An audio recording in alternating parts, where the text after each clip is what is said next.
Hey, hey, folks, we're going to get started here in just a second for tonight's October ANC 4D public hearing. Joining live from Washington Latin Public Charter with some commissioners attending virtually. No one. So, all right, so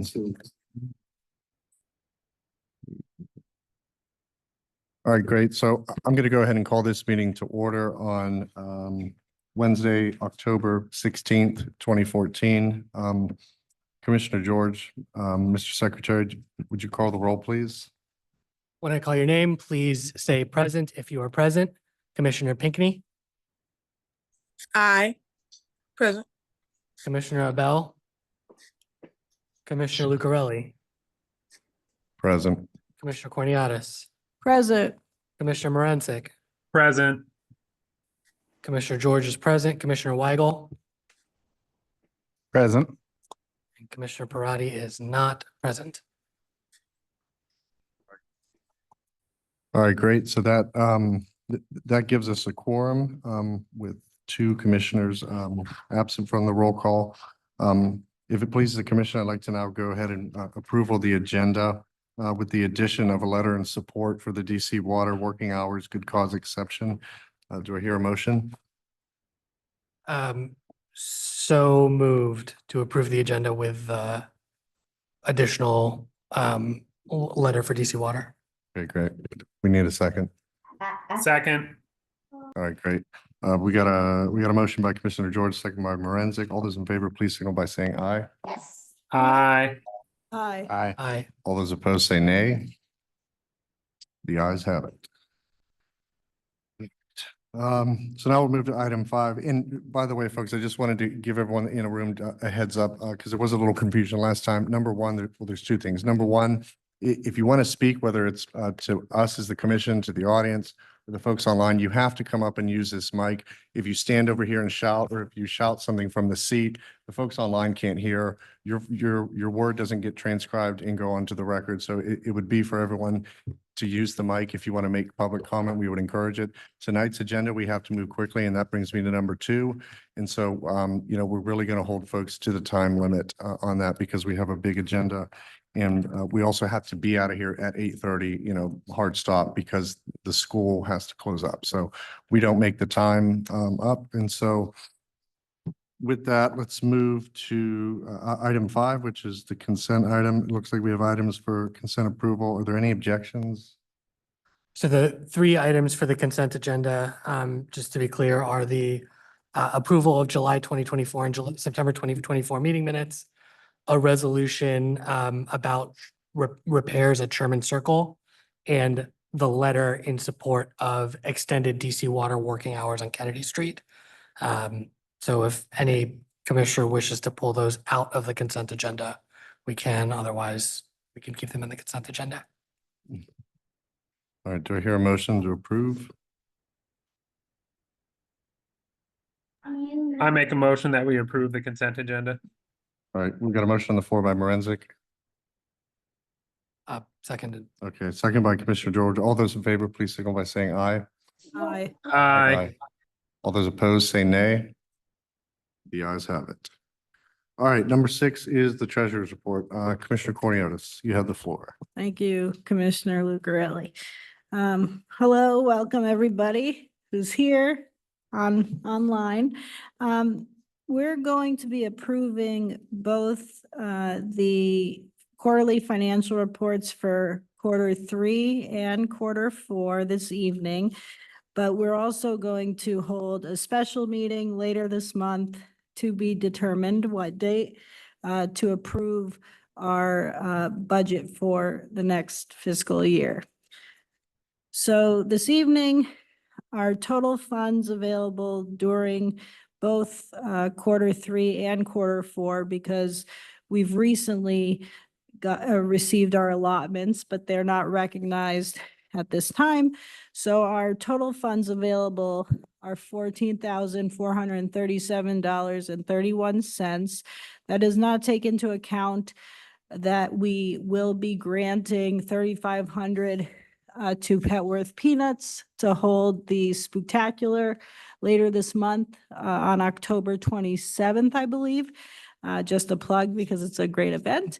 And thus, taking that into account, we'll have about $11,437 in our account after that is issued. But again, the quarterly reports don't reflect the recent allotments that we've received. So I will have an updated amount, hopefully at our later scheduled meeting this month, if not by our next public meeting in November.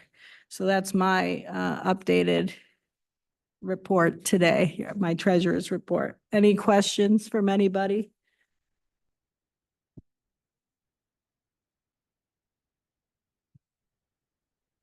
All right, hearing none, let's move along to item 7, which is city official comments.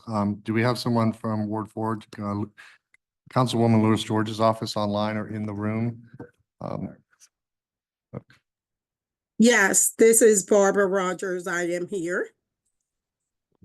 Hi, Ms. Rogers, you have the floor. Okay, I was trying to get my camera. There I am. Hello, commissioners and community.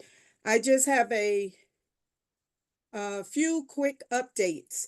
The beginning of October marked the start of the 2025 fiscal year, meaning many of the bills, programs, and projects passed in the FY25 budget are now starting to go into effect. We were particularly grateful to see the STEER Act go into effect.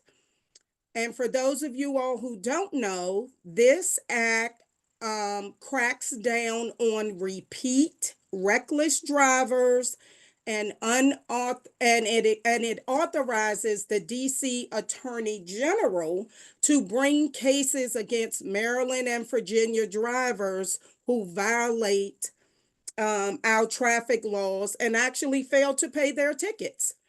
We're also looking forward to the modernization for several of our parks and schools for which funding is now available. The LIHEAP registration is open. And we encourage you, if you know a neighbor, especially a senior, that may want to register for the LIHEAP, which is the DC's Low Income Home Energy Assistance Program. It's a one-time regular energy assistant benefit. I will put in the chat the website. But if a senior needs assistance, they can always call our office. Sign up for snow removal. The DC Department of Public Works maintains a sidewalk shoveling exemption program. This is for disabled and senior residents. It exempts them from removing snow and ice from their sidewalks. As you know, you're supposed to have it moved within the first 8 hours of daylight after the end of the storm. So all you need to do is to qualify is to submit the form. I will put that link in the chat as well. And you have to do it by the end of October. DPW update is as the leaves start to take their color and fall, leaf collection is kicking off in DC, and it will start on Monday, October 28th. It'll be similar to last year. DPW will share weekly updates on its collection schedule for the upcoming week every Friday on their website. DC Water update. DC Water has shared several updates on work taking place in Brightwood Park this week. This work includes tie-ins of newly installed water mains on the 5500 block of 4th Street Northwest, water service reconnection on the 400 and 300 blocks of Kennedy Street Northwest, and water quality sampling and tie-ins of the newly installed water mains on the 5500 block of 3rd Street. And then lastly, prioritize locations for traffic safety actually includes, and I'll put this in the chat as well, 8th and Decatur and Illinois, 8th and Farragut, 7th and Jefferson, 8th and Jefferson, Georgia and Longfellow, and North Capitol and Rock Creek Church Road. Earlier this month, DDOT released their location of prioritized locations on its traffic safety input system. Let's see, just a couple more. Our newsletter. If you don't get our newsletter, please subscribe. Go to www.ward4news.com. I'll put that in the chat. And finally, we have Ward 4 office hours every week. Every Wednesday, we're at Hattie Homes from 1:30 to 2:30, and we're at Fort Stevens Recreation Center from noon to 1. So please come out if you have any constituent concerns. I will be there, happy to meet with you on a one-to-one. So that is all I have for now, and thank you all so much for having me. Great. Thank you very much, Ms. Rogers. Just one thing before I hand it over to Commissioner Pinckney, who's online with her hand raised. Could you drop those locations in the chat for us regarding where DDOT's doing those traffic safety? I sure will. Great. Thank you, dear. All right, Ms. Pinckney, you have the floor. Yes, good evening, everyone. Hello, Ms. Rogers. As Hi, usual, Commissioner. yeah, as usual, it's a pleasure seeing you. I saw you with a picture of the budget at the beginning of your update. Where are we on that budget? Are we still at the $2 million mark for the budget for the library, or has that been altered? Okay, at this point, I think it is still that amount has not changed. But there's probably opportunity for that to be increased, but at this point, it is still at the same 2 million amount. Okay, and would it be possible at some point soon for the library task force to maybe meet with the people in your office to talk about strategies moving forward for Sure. working on getting that resource in 4D? Is that something that we can try to put together? Definitely. Okay, that would be great.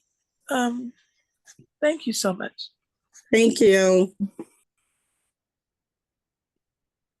All right, any other questions for Ms. Rogers? Okay, hearing none. Next up, do we have someone from MOKER's, Mayor's Office of Community Relations, either online or in the room? Looks like they're in the room. Okay. Hey, good evening.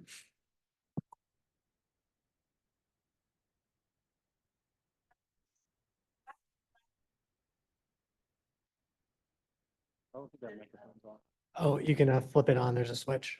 Sorry. There you go. How you doing? I had a lot of the same update as Ms. Barbara, just announcing like the leaf season is coming up, and also that there will be the snow shoveling exception, and I could send that over to you guys so you guys could put it in the email for all the other residents who might need it. I have followed up with some residents when I was in the last meeting. They had issue with their super can, which is a trash can. So we have been following up with DPW. So if your trash cans are, well, they're called super cans, sorry. Super cans are broken or rats have been just eating them up, you could submit a 311. If you are having issues, you could forward it to us and we'll try to connect with DPW. Any questions? I had the same update, so I didn't want to repeat everything over. Appreciate that. Any questions overall? No. Any questions for the Mokers rep that's here in person tonight? I just Yes. have one, Oh. oh, sorry, Joy. I just have one question for you. I was actually attending a conference earlier today, and this doesn't necessarily have to do with our ward specifically, but it's similar in the sense that we've been dealing for well before any of us got elected with loitering at Hamilton and Georgia specifically. And it's gotten to the point where it's been unresolved, as I said, for well over 5 years at least now. Some of the people that just hang out there, they say, inappropriate things to residents, et cetera. There's drug use, potentially crime.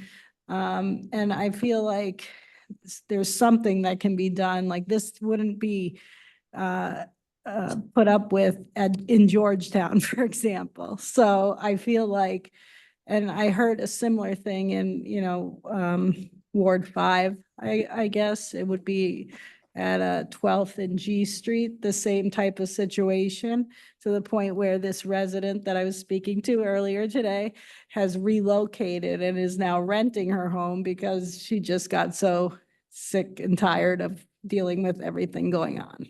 So I'll follow up with MPD and have a conversation and see if we could even do a walkthrough to see what we could get done. I mean, that's, I get it. Like we've had walkthroughs, but I want action now. so I'll basically. follow up Yeah, and see, I'll follow up. thank you. Is, just to double check, is this a super can repair service you were Mhm. referencing? So I'm gonna brag about this to a lot of my neighbors. Okay. Yeah, that's great. All right, Commissioner Pinckney. Yes. Hi, how are you today? I want to say thank you for coming by my building and coming by to talk to me about the rats that we have worked so long and hard to eradicate. If Ms. Rogers is on the call too, her office and the Mokers that were here before you started were very instrumental in helping us to get this situation. It's not remedied, but we're on our way to having a problem solved. And I just wanted to say thank you. And moving forward, maybe if you and I can connect to talk about how we're actually going to build an accountability portion to what the landlords to do versus what the residents have to do. Also, my question is about ERAP. ERAP was supposed to open several weeks ago at the beginning of this month. It's still not open. And you know that the help for people who need rental assistance is first come, first serve. So do you have any idea when that's scheduled to open? As of right now, no. I will try to find out some more information. And get back. Okay. And I know earlier, Yeah, I believe it was late last month, the mayor did had a press conference about ERAP. And I know that they were gonna take it to council to go over the new idea of ERAP. So I'll Okay. get more information for you and send it over to you. Yes, because a lot of my constituents want to apply. So thank you. I apologize for the duck quacking. That's just my 5-minute timer. You know, luckily we're doing good on time here. So unless there's any more questions from the audience or online for our Mokers rep, I'd move that we move on to item 7C, which is DDOT's Georgia Avenue Bus Priority Presentation.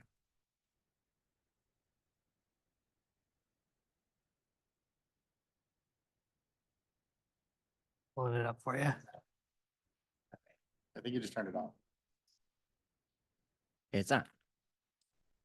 I think so. Okay. Yeah, that's on. Okay. All right. Well, good evening, everyone. Thanks for having me. My name is David Van Duzen. I am the Deputy Project Manager for the Georgia Avenue Bus Priority Project. If anyone's been following along, you probably know Zach Gambetti. He's the project manager for this. He just couldn't be here tonight, so you get me instead. I'm going to do my best to talk through updates on the project and answer any questions that we have here. I do want to just recognize we're being respectful of time here, so we're probably not going to get through everything on this, but we do have a lot of resources on our website. And so I highly encourage folks to go to the Georgia Ave website to check out that information. There's a lot of good material on there. It's also where we have our survey where we're collecting feedback on this. And we do have a couple events next week where we would love to see folks and get into some more details. For folks following along, just as a reminder, this project started in 2022. We kicked it off really on the southern part of Georgia, kinds of Kansas Ave south. We expanded it last year to go to the full corridor up to Eastern Ave. Last October, we came to this commission. We came to the other ANCs talking about the high level concept. And so now we're back 1 year later. We have a much more detailed concept, which is what's on our website. And that's what we're talking about and looking for feedback on today. So just as a couple of reminders, Georgia Ave is the busiest bus corridor in the entire region. Half the people on Georgia Avenue are traveling on the bus. So that translates to about 22,000 daily riders. These are, again, the two busiest bus routes that we have. That unfortunately, Georgia Ave is a pretty dangerous place from a traffic safety perspective, and the buses are not really reliable all the time. So I know it's kind of hard to see here in the room, but that shows that we've had 6 fatalities on Georgia Ave in the last 5 years. Many of those are happening right here in ANC 4D. We've had a lot of injuries related to crashes. Georgia's averaging about a crash and a half per day. So there's just a lot of activity that is happening out there that is not what we really want to see on our roadways. In addition to that, the buses are also really unreliable. We pulled out some data. This is real data from the 70 bus this summer. You can see there on Wednesday, this trip that we looked at took 23 minutes. Thursday, literally 46 minutes, literally double the time for folks to take this trip. And we really want to make that more reliable for the folks who are relying on this bus. So our recommended concept, this should look pretty familiar if you followed along with the high level concept. We're looking at doing offset bus lanes, which is utilizing an existing travel lane for a 24-hour bus lane up the length of Georgia. Offset lanes allow us to keep a lot of that curbside access for parking, for loading needs.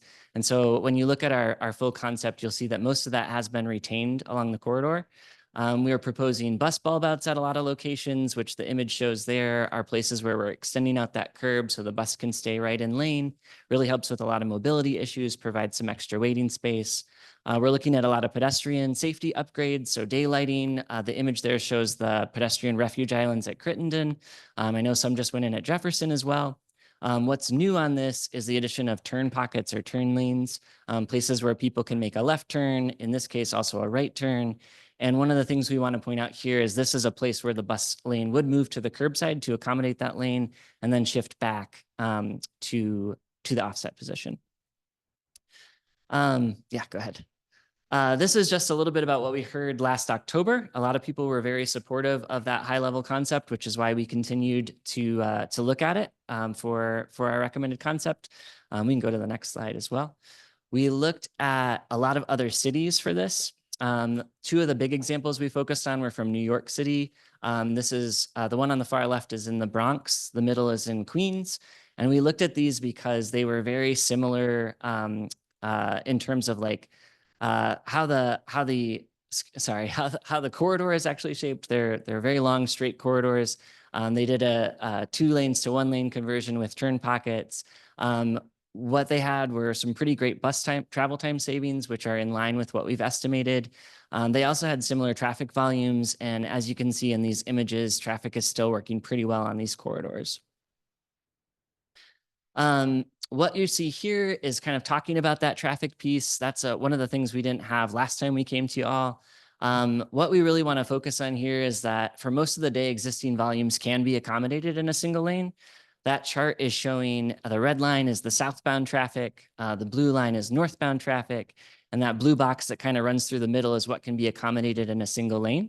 So really, we're just kind of focused on the two peak times. Unsurprisingly, southbound in the mornings and northbound in the afternoons, or when we see this, peak or rush hour traffic, whatever you want to call it, where we're really focused on, that's where we're going to need to see some different changes.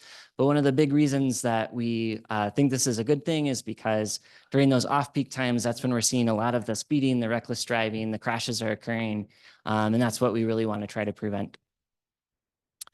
This is showing the modeled peak period traffic, assuming that we have done signal coordination, which we absolutely would do with this project. This incorporates the turn lanes throughout the project. It's also assuming some level of mode shift. So we assume that some people will start to take the bus as it becomes more reliable and more consistent for folks. We also know that a lot of the people traveling during those peak times are Maryland drivers. And so there are options on the red line, on other forms of transit that can be taken. Of course, some people may change their departure time. So instead of leaving at 8 a.m., you might leave at 7:45 a.m. And there's other ways that people can make those trips.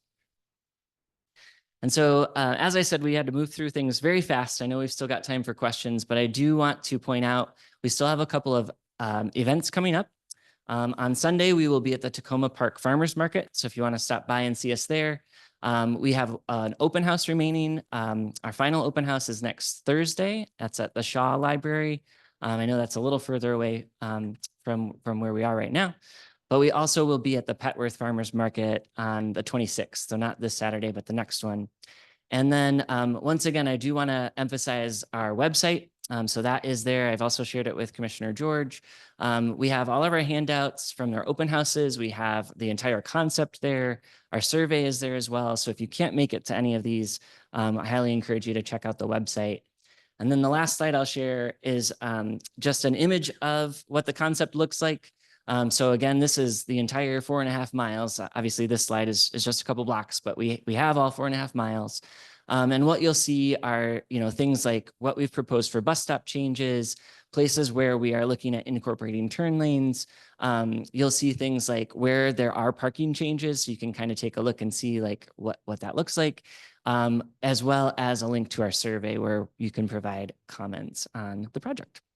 And yeah, this is the whole section here in 4D, but yeah, that is where I will leave it. Great, wonderful. I see Commissioner Pinckney's hands raised, so we'll start with Commissioner Pinckney. You have the floor. Yes, good evening. Thank you for coming and sharing this. I remember the presentation before, and one of my biggest concerns and concerns of other seniors in my SMD is about curb access for persons who are disabled or who need to travel using assistive equipment. Getting on and off the curb, with all of the additional throughways and accesses to vehicular, whether it's a bike or a car, and moving these spaces. Are there any spaces or plans for persons who need to travel, get across the street, get it through these spaces with a rollator or in a wheelchair, etc.? Yeah, so fortunately with this concept, a lot of the curbside access remains largely unchanged. So if that's how people are operating today, that same curbside access would still be there. That's one of the things we've really tried to preserve on this project, is to make sure that that's still available for folks, because there are a lot of places on Georgia Ave that curbside access is pretty important. So yeah, that's definitely still part of it. And in terms of like actual curbside regulations, we haven't gotten to those kinds of details yet. That'll still come a little bit later in the process. So like we know places where we're trying to retain some kind of access. We just don't know whether that would be a parking zone, a loading zone, accessible zones, that kind of thing. So that's still something we can kind of work out moving forward. Yes, and well, I personally, I ride Metro Access back and forth, dialysis, etc. Mhm. And it is a portion of Metro, even though it's separate, but the vehicles that they have may allow persons to use the lift, etc. And Mhm. on some of these streets, there's just not space to drop the lift in a comfortable way that would keep the driver of the bus itself safe, because they have to get out of that vehicle every time. So when you're looking at that, will you all maybe incorporate what the Metro Access people have to go through? Yeah, I mean, we've definitely worked with WMATA on this project. It's an important one for them as well. Yeah, that would be something we can definitely look into. Yeah. Okay, well, I would really love to be a part of that conversation. So I'll get your Okay. information Sure. from Amon. Okay, thank you. Thank you. All right, great. Thank you, Commissioner Pigney. Next up, Commissioner George. Yeah, think you touched on this a little bit in your last answer, but I was curious how DDOT is thinking about commercial loading zones to try and make sure that cars that are doing like, Uber Eats or whatever are actually using the parking lane rather than blocking the bus lane. And also how the community or the ANC can like best engage to help identify good opportunities or like needed opportunities for loading zones. Yeah, that's a great question. So like I said, we haven't really gotten into those details yet. We just kind of know places where we're trying to retain curbside access versus like pushing the bus lane to the curbside or other, that kind of thing. So that's still kind of details that we need to work out, and it would be something that as we continue to develop the project, we'll obviously keep the ANCs informed about things. And I think there's going to be more that we'll need to do block by block as we look at parking or curbside changes, where we'll have to talk exactly with businesses to understand their loading needs and that kind of thing. So we haven't gotten that far yet. I'm sorry to ask two questions, but that just reminded me, I didn't see in here a sense of the timeline for the project. And I'm not sure you discussed that. Can you mention that too? Yeah, so what we are hoping for is that we can kind of wrap up our concept planning right now. So just again to reiterate, this is very much a concept. We haven't really moved forward towards anything else, but so things can change. But we're hoping to get it into design probably early next calendar year. So that'd be early 2025. It'll take some time to design because it is a long corridor, and hopefully early 2026 would start construction. It's going to be a long construction window as well, and so there'll be a lot of phasing for that, which are all to be determined. Great. Sorry, I didn't catch your name, but yeah, thank you for the presentation. When you guys spoke the first time, I said, go big, go bold. This is the nation's capital. We should be building the best. So I very much like this as the resident transportation planner on the commission. I do have three questions. The first one is, where is the southbound stop across from Walmart? And the second question is, did you accommodate for the articulated bus lengths in at the bump out locations? And then yeah, I guess the third one was about Pudo, but Commissioner George asked about that. So yeah, if you could just describe where the southbound bus stop is across from the Walmart, and then if the bump outs accommodate, the articulated buses, because I think that, if it didn't, that could complicate outdoor boarding. Yeah. Thanks. Yeah. So to my knowledge, the southbound stop at Walmart isn't going to change. It'll probably stay exactly where it is. And that's really kind of the complex part of the Missouri Ave intersection, just kind of forces it to stay there. I know the northbound side, we're trying to do a bulb out at that location. That's what we've proposed there. In terms of making bulb outs accessible for articulated buses, it may not be exact on the concept, but we would absolutely be planning for articulated buses to fit on those. And in fact, with the 70 and 79 service, they're usually extra long just in case two buses show up at the same time. So, yeah. Yeah, great. And, just to close it off, I'd say that, if you can prioritize, headways, I think that plays a big role. I use the bus pretty frequently. And I would say that, when it's hot and people have been waiting a long time, it creates a very unique atmosphere on that bus because folks are already waiting. They're usually crammed in on a bus that's overcrowded. The AC is not working. And it just kind of adds to the element there. So, keep up the good work and, thanks for keeping us apprised. I just have one quick question. Is this project similar or the design similar, and maybe this is my naivete here. Is it similar to 16th Street where it's like the middle lanes? Because I remember when that first was implemented, because I've been here almost 20 years now, and I was like, WTH, when it took a long time to get used to. So I'm just trying to be cognizant, especially of, older or not even older, younger people that are used to a certain roadway being a certain way. So how is that taken into account? Yeah, it's similar to 16th Street, but 16th Street has curbside lanes, so it's right flush to the curb. And this one would retain parking in between the curbside and where a lane would be.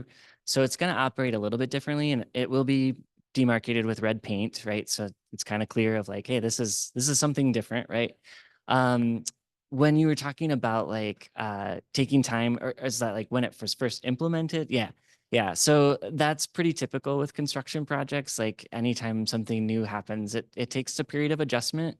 And one of the things that's, kind of challenging with this, but also maybe an advantage is that since it's such a long corridor, it's going to be definitely done in phases.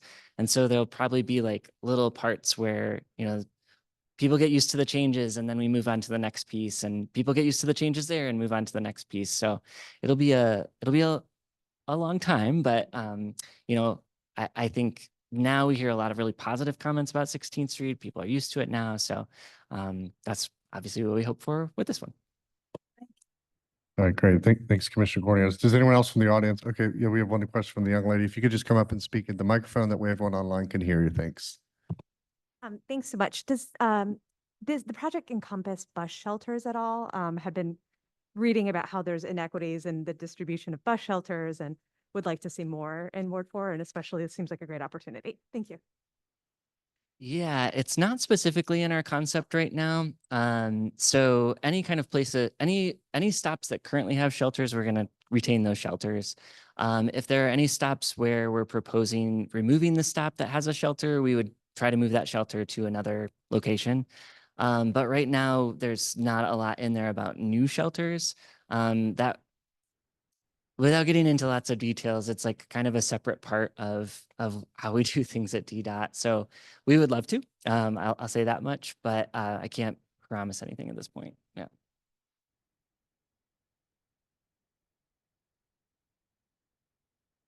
All right. Any other questions for the gentleman from DDOT? Okay. Yeah, we're doing good on time here tonight. Thank you. All right. Thank you, sir.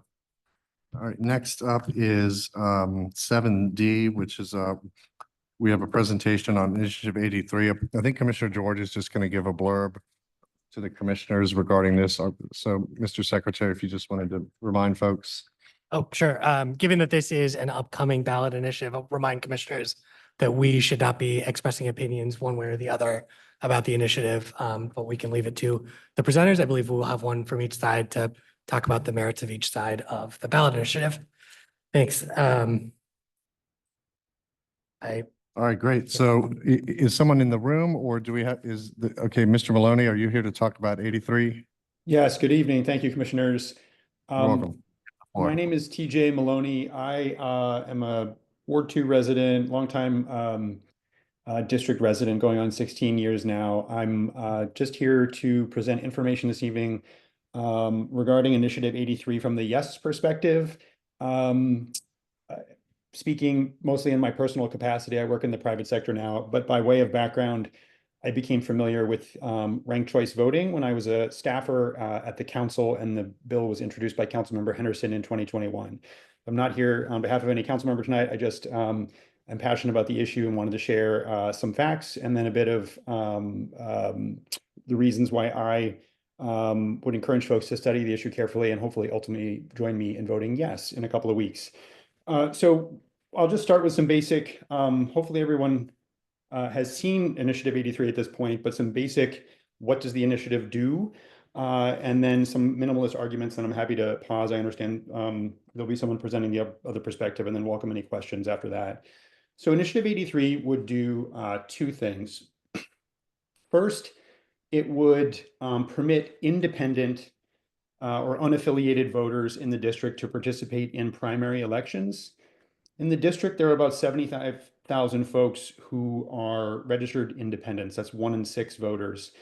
And those folks are obviously locked out of our primary elections, Democratic or Republican for that matter. So the first thing that Initiative 83 would do is allow them to participate in a party primary, which creates sort of expanded access to participation, bringing in more voters into those primary processes. In the district, there's lots of reasons why folks choose to be independents. This is a bit anecdotal, but I know journalists, there are folks in the military, I know folks who are career civil servants who, depending on the various administrations, choose for work purposes to sometimes be independents. So there are lots of reasons, but those voters may well share interest in our Democratic Party values and want to participate in the process. So first and foremost is about opening doors for them.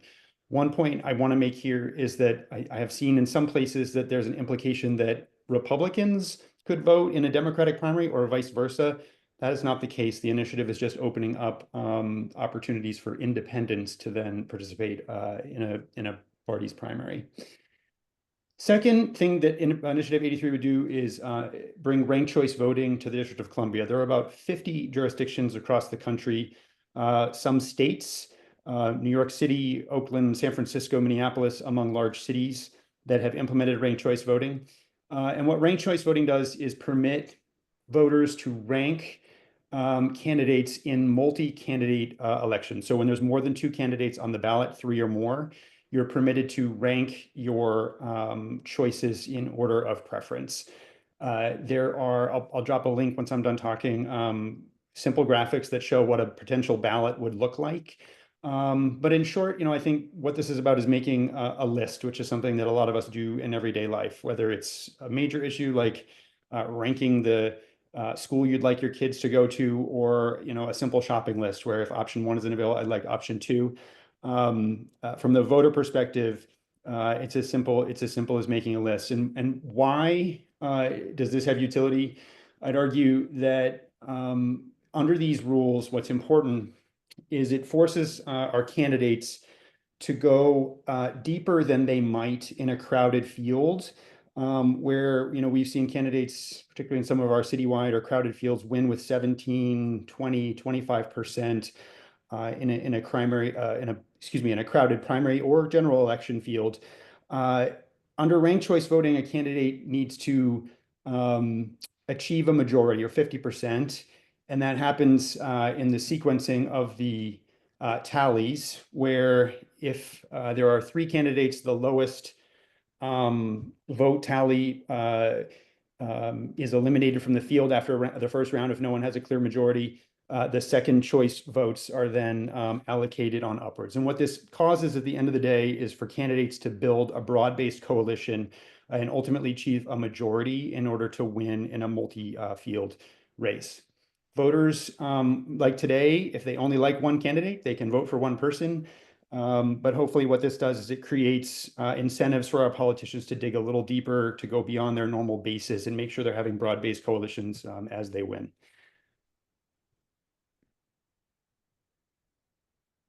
And In other in cities the room, one last point. One of the major benefits, and I think one of the intriguing things here, is that ranked choice voting often results in diverse candidates having success. In New York, in California, in Minneapolis, and other places, it's increased the number of women on the ballot, people of color, et cetera. I think that it is an intriguing opportunity for that reason. I'll pause there and then hopefully come back if there are any questions, and I'll put a couple links in the chat for folks to consider as well. Thank you. We are going to take 10 minutes after the other side's comment for questions. So for sure.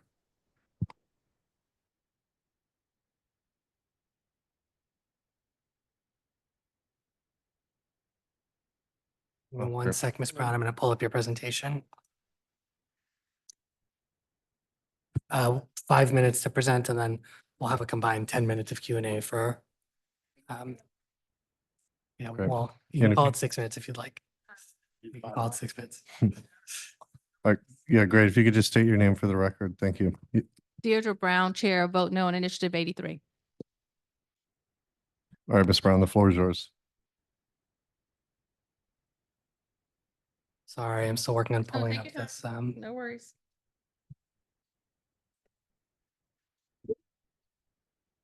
Ugh. I'm terrible at using this.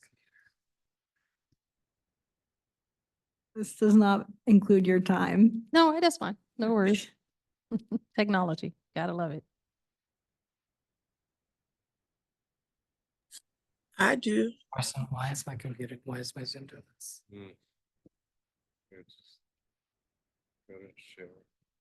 I gave you 5.5 minutes because he did go over. Just cancel everything. Even even. Share screen. Where? It's not showing up. Yeah. Why is it showing Once up? we're ready to go. Yeah, but like, why is it so tight?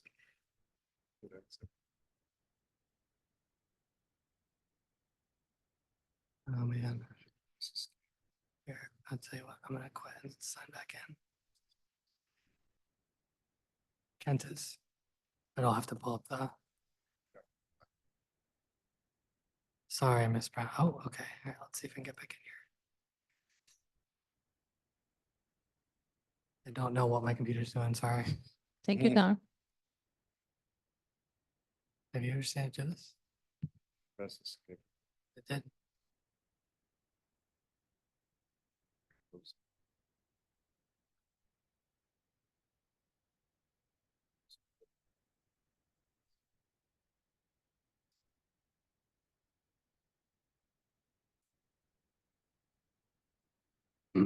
So far, we in general are a few minutes ahead of schedule though. So this snafu is not taking us too far off. Or you can send it to me. My recent computer switch coming back for me.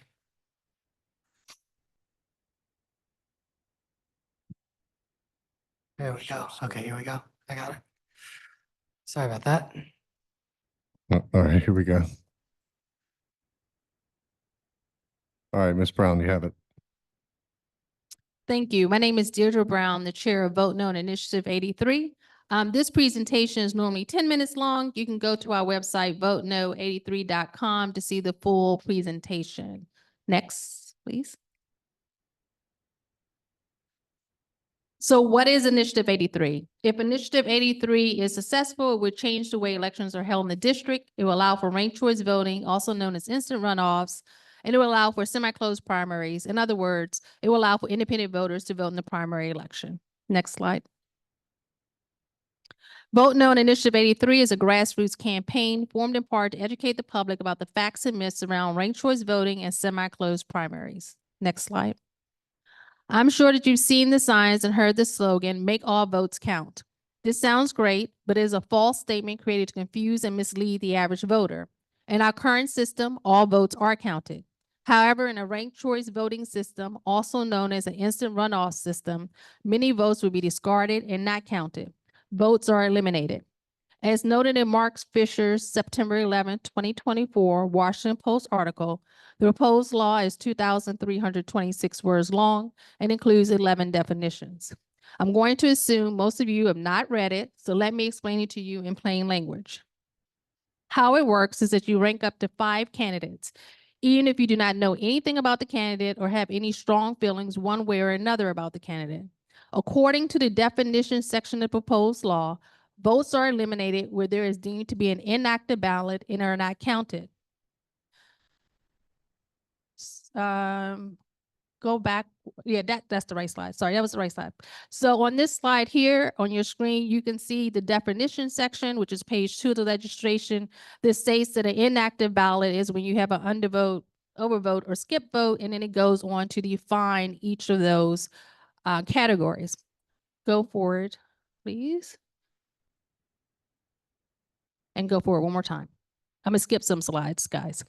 Here you can see in their definition section, it says that if there's an undervote, overvote, or skip vote, the ballot is deemed inactive and the votes are not counted. So basically, if the voter gives more than one candidate the same ranking, ranks a candidate more than once, or skips a ranking, their ballot is eliminated. If two candidates are tied, one ballot is randomly eliminated. Exhausted ballots and ranked choice voting elections do not count towards the final tally either. While many ranked choice voting ballots are thrown out due to voter error and following convoluted instructions, ballots that follow the instructions to the letter can also be thrown away because the voter ranked candidates who are no longer in contention. As candidates are eliminated through multiple rounds of tabulation, voters have their ballots exhausted and if they only rank candidates that have been removed during successive rounds. Go to the next slide, please. Here is the results from the 2023 County Board, Arlington County Board elections where they used ranked choice voting. A brief glance at that data proves ranked choice voting is completely unfair and undemocratic, even when all the candidates hold the same party affiliation. Notice how in this race for 2 board seat nominations, Maureen Coffey, the woman who would have finished third in a normal primary, was able to announce victory before Susan Cunningham, the woman who received the most first place votes. More importantly, recognize that Natalie Rowe was eliminated despite having more first place votes than Coffey. Rowe also held leads over Coffey in rounds 2 and 3, yet went home empty-handed. Because of ballot exhaustion, winners of ranked choice voting races do not necessarily represent the choice of all voters who participated. Ranked choice voting claims to promote the majority of votes, but in reality, ranked choice votes creates an artificial majority because the winner may have 50% of the votes after rounds of eliminations, but not have the majority of the total of the votes cast. Beyond being confusing, voters can become frustrated and disillusioned when candidates with fewer first choice votes prevail. Move forward 2 slides for me, please. Many states, cities, and counties now regret having implemented ranked choice voting and have or are in the process of repealing it, citing that ranked choice voting is a confusing and convoluted method of voting. In addition, the system has resulted in thousands of discarded ballots, widespread voter errors, delayed election results, suspect recounts, and consequently diminished voter confidence. That's the list of 10 states who have banned through legislation ranked choice voting. Currently, there are only 2 states that include ranked choice voting, and that is Maine and Alaska. Alaska has on this November's ballot a measure aimed at repealing the 2020 voter initiative that replaced party primaries with open primaries and instituted ranked choice voting. Next slide, please. The second part of I-83 is the semi-closed primary. The biggest myth is that closed primaries disenfranchise independent voters. All eligible voters can vote in the general election and can vote in the primary election if they're registered with a party, Democratic Party, Republican Party, or Green Party. If you're not registered with a recognized party, you're considered unaffiliated or independent. Let's remember that primary elections are nomination elections when political parties pick the candidate that will represent their party in a general election. I'll just go to the last slide for me, please. I'll just skip the rest. Please go to our website, voteno83.com, if you want to see the full presentation. Thank you.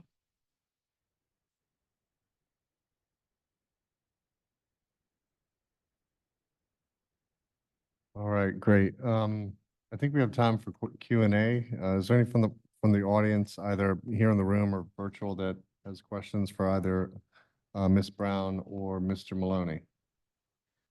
I have a question for both, or Okay, maybe. Commissioner Cornelius? So I'll start with you, Ms. Brown. I noticed from the slide you showed about regrets and repeals that the majority of those states are Republican states. Can you explain why that is? Yeah, so I can't speak for the states. I can say that there are a lot of states that have looked at this and decided either not to implement it and or to ban it preemptively. So those are states that have preemptively banned it. There are only 2 states that currently have ranked choice voting, and that's Maine and Alaska. Alaska is trying to repeal their 2020 initiative that placed ranked choice voting into law there. And just one other question quickly.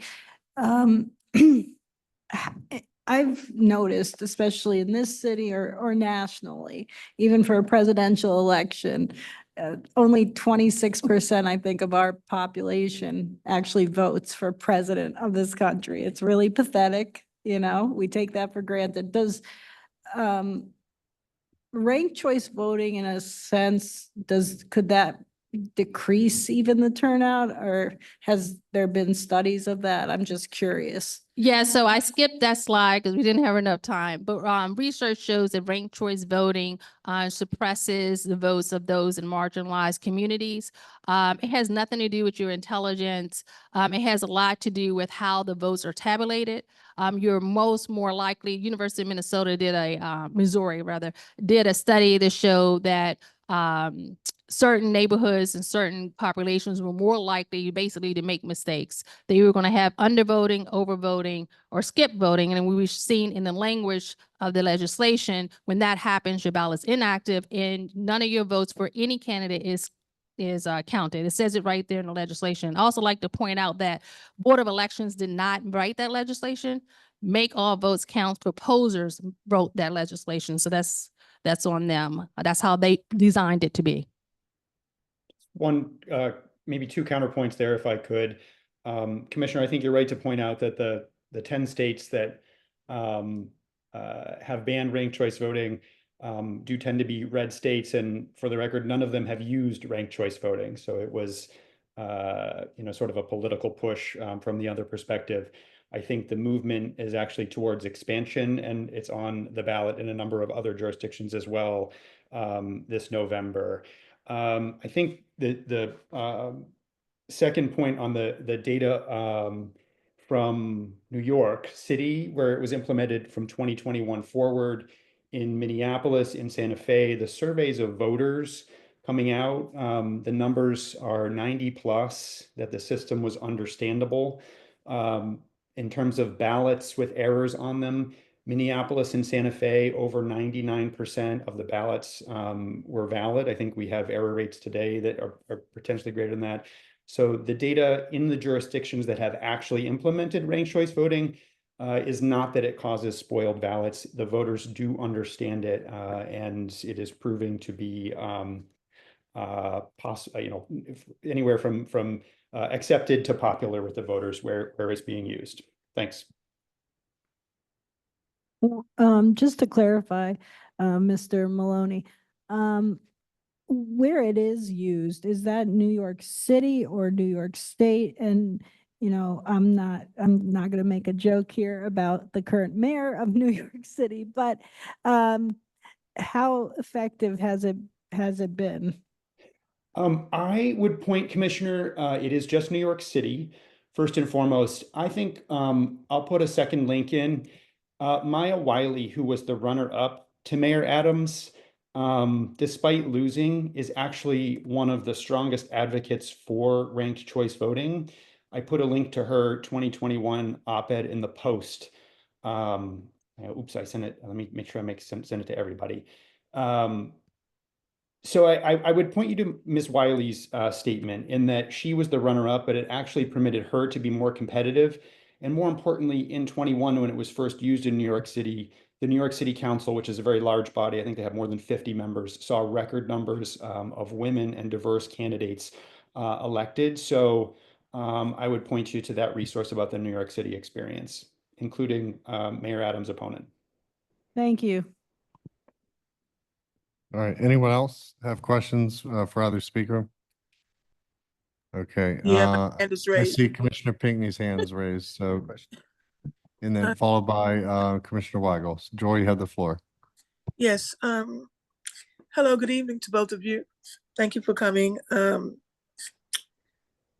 listening to both sides, my concern is for the people who have to work those polls and who have to count and recount and understand. And I'm pretty with it.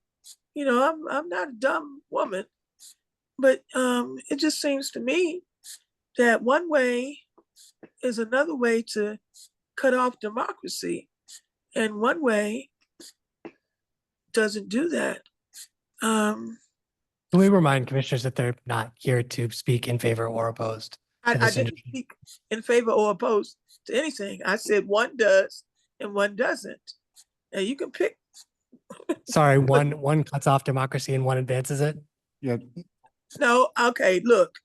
What I'm Yeah, George, saying is that betting dangerous. one, in looking, applying it to the manpowers it would take to count the ballots, to process all the information, it's going to take more than just 100% increase to process the votes and to handle the whole procedure in an upfront, honest way than the other. And it makes it so that people who are going to come to the ballot box more frustrated and confused that they would rather not come if it's just not going to appear that their vote matters. So that's what I got out of hearing both of you. I'm not one side or the other. I'm not advocating, but in layman's terms, that's the basis of what I got as a voting citizen. So, I thank you for explaining it, and I definitely will look forward to it. And I think it's on each of us to do the research before we vote this time. Thank you. All right, thank you, Commissioner Pinckney. Uh-huh. Commissioner Weigel has it, followed by Commissioner Bell. Okay, Mr. Maloney. Yeah, I wanted to refer to slide 8 that was given during the presentation. As a middle school math teacher, I wanted some more clarity about how the candidates were eliminated going through the different rounds. Sure. So the candidates were eliminated by, I don't have it in front of me. So if in the first round, you don't have a candidate who has more than 50%. Like to hone in on it, how does Coffee get eliminated in the 4th to 5th round if she had 40% of the vote? Because so this is taken straight from the Arlington County Board of Elections. That's why I wanted to do this, because a lot of times the other side is showing hypotheticals. This is a real election that just happened. If you don't have more than 51% in any rounds, let's start with the first round, they will then remove the person who has the least amount, then distribute their the votes. And you asking me how they make that decision or whatever, I don't know. Yeah, But it gets distributed. I understand the candidates on the bottom of the chart being Then eliminated, but right, the votes get distributed. And this is part of the problem, is how is this being calculated? How are, supposedly they're looking now at how people pick their second choice and taking the second choice votes. But if you're asking me to explain how the math is going to work on this, your guess is as good as mine. the data, it just appears that the candidate removed herself from the 5th round. She didn't remove herself.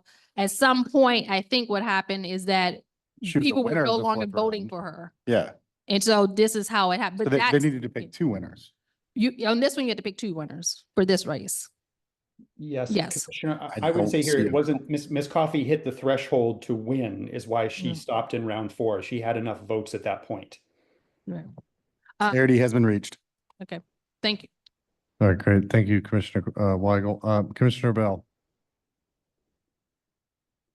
Thank you. And I'm glad the slides are up, actually. Could you bring them back?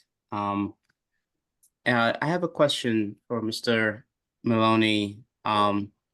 If you could bring the slides back and go to where the definitions were. Yeah, so the last of the definition, actually, oh no, you were right. I'm sorry. I think it was slide 5. Mr. Maloney, if you could speak and respond to some of this.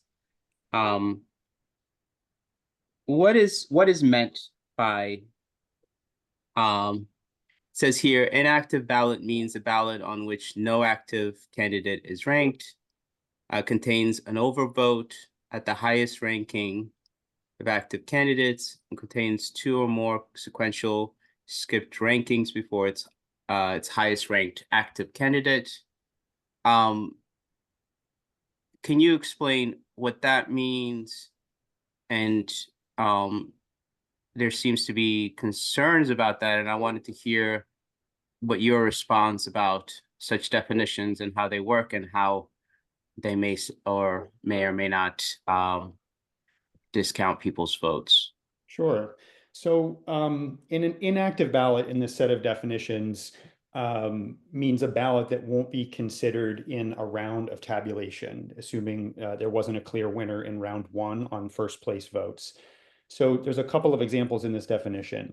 If a voter makes a mistake and puts two candidates in the first choice column, as in they color in two bubbles when they're supposed to color in one, that would become a disqualified ballot here if they or an overvote. If there are skipped rankings in that they two or more and that they put a first place and a fourth place, the ballot is not useful in subsequent rounds. So you do need to go 1, 2, 3, 4 in order. So it just is offering a couple of reasons why a ballot could have an error on it and would be removed from subsequent rounds of tabulation.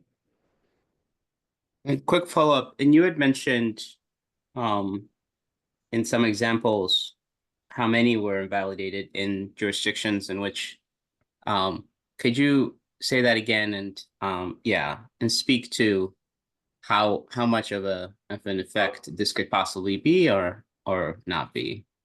The two that I have on hand, and I'm happy to try to follow up, I can put my email in the chat. In Minneapolis, I'm seeing 99.99% valid ballots. In Santa Fe, New Mexico, I'm seeing 99.96.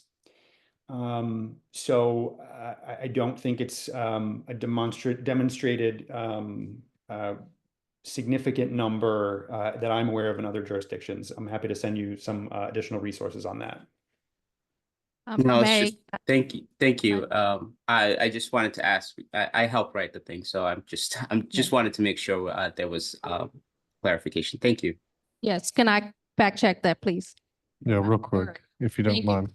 mind. So just as an example, when we were talking about Alaska, once again, there's only 2 states that now have ranked choice voting, one of which is Alaska.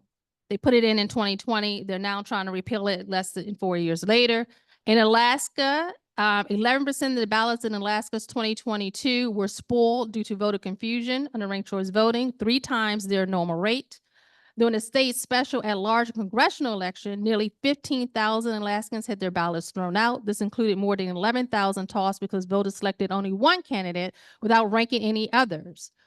When that candidate was eliminated, their votes were eliminated as well. If you put the presentation back up and go to slide, the definition slide, the last one, it says here, once again, he just said he wrote it, so he already knows. I just want to make sure everyone else knows what it says. It says, in any round of tabulation in a contest conducted by ranked choice voting, an inactive ballot should not count for any candidate, and an undervote should not count for any candidate. So this idea that ballots won't be tossed out just is not a true statement. Also need just to quickly fact check this as well. They often, the proposers, want to cite New York City and how they help put women and people of color in. I'm not sure if they're not familiar with the DC government history, but that's not an issue here. We have always had people of color and women as mayors Ms. Brown, do you in the mind Wilson wrapping up, building. please? Okay, thank you. We're at a All right. minute and a half. All right, thank you. Yeah, I don't know who's this gentleman? Yeah, Clark, if you could deal with the gentleman at the end of the table. So we're gonna move on to 7E, which is Ward 4 State Board of Education rep. Looks like there's someone here, maybe online or in the room. Yes, Mr. Joy? Chair, Mr. Chair. Yes. Guys, but I just have one more thing to say. In a democracy, Joy, just make it real quick and remember that you I have to keep your am. opinions out. Just hold on, I have the floor here. Yield Make sure the that floor you're back to omitting me. your opinions Yield the floor on back the to me. matter. Thank you. Okay. So if anybody goes to vote because they don't want to vote for a second person, should not eliminate the person they voted for. We're at time. That's what I just want to say. And I All right, thank understand you, we're Joy. at time, but my constituents are watching and listening, and a lot of this stuff is over some people's heads. You can't just walk up on people and expect them to understand. Commissioner Pinkney, I'm here. we're at time and purpose. we're It's not seeking to not purpose. provide opinions about the initiative. Then to be Joey, we understood. really can't So that's what I'm cross this saying. line here. Thank Please, you. please, let's just drop it. But we understand that, you know, you have thoughts about this. It's just, we can't do it in a public setting. We can't talk about it, okay? So, thank you. Let's not cross that line again. Ward 4, State Board of Education rep, you have 5 minutes for Q&A. All right, here's the gentleman. If you could just state your name for the record, and the floor is yours. Thanks. Thank you so much. Some of you might not recognize me because on the third Wednesday of every month, we have our public meeting with the State Board of Education. So I got here a little late. I just want to let you know that I'm running again for election. Could you state your name again for the record? I know, Oh. I just got so confused about what to do with ranked choice voting. So I'm glad I came in to listen to some of that. We just passed a resolution which went to the city council on having a nurse in every school. I don't know if you're aware of right now, we only have 40 nurses in the entire DCPS system. We have a cohort of nurses that take care of all the schools, but they, like, let's say that this is the cohort right here. So each of you would have 4 schools. And the thing that we are having a problem with is I have 5 children. If my child is at a school and the nurse isn't there and he has an asthma attack or an epileptic seizure, there's no one there to take care of the children. So that resolution is with the city council now. I testified last week or the week before last about that. And we need to make sure that we put pressure on the city council and the mayor to make sure that all of our children are serviced by nurses, not just by EMTs but real registered nurses. We're working right now on next week in November. We're going to have a panel talking about cell phones in the schools. DCPS doesn't have a cell phone policy. It goes to the principals of the schools. If you go into any of the schools, and I've been to all the schools in Ward 4 all the time. Some schools have the students give up their phones and they're not in the classroom. Other schools have policies where they can have their phone, but they have to be turned off. If you don't know, I taught for 47 years. And so my last 10 years were during cell phones. And I never allowed students to have cell phones in my class because I think it's a distraction and we shouldn't have that. So we're going to be working on that. We're working right now on graduation requirements with OSSI. So we'll be working with them. The last thing I want to mention is, and I know that some of you have donated books to Mrs. O'Leary's Books for Friends. I've been collecting books for the last 4 years that the Ward 4 donates, and I take them to all of the DCPS schools, pre-K through 8th grade. So it's basically the middle schools and the elementary schools, even though when somebody donates books that might be high school books, I get them into the high schools too. Thank you for letting me speak. I know I was a little late, but if you have any questions, I don't know how much time I have though. You still have a whole minute. Well, I'd love to answer questions. Yeah, so, sorry, oh. Commissioner George. Okay. We'll do Commissioner George first and then Commissioner Cornelius. Thanks. One question I have, Barnard Elementary School is in my SMD. And I've had parents reaching out to me recently that apparently there's no speech pathologist assigned to Barnard right now. My understanding is that there are dozens of students who are, oh, sure. There's I don't think anybody had notice of this, or at least parents didn't. There's no speech pathologist assigned to Barnard right now. I was wondering if you could speak. I wonder if you could speak about that situation and what can be done to remedy it if there is a fix in the works. I know there are, dozens of students with individualized education plans right now at Barnard. who Thank you so much. Don't have I think- access. I want to say there are 75 students that are affected by that just in Ward 4. For some reason, DCPS got rid of the speech pathologist. That's something that we're going to be talking about. Thank you for bringing that up. I knew about that, but anything that is bothering you about it, please get in touch with me. I'll put my cards out on the table in the back, but you can get in touch with me at oman9@aol.com. It's real easy, OMAN, the number 9 at AOL.com. 202-236-2184 is my address.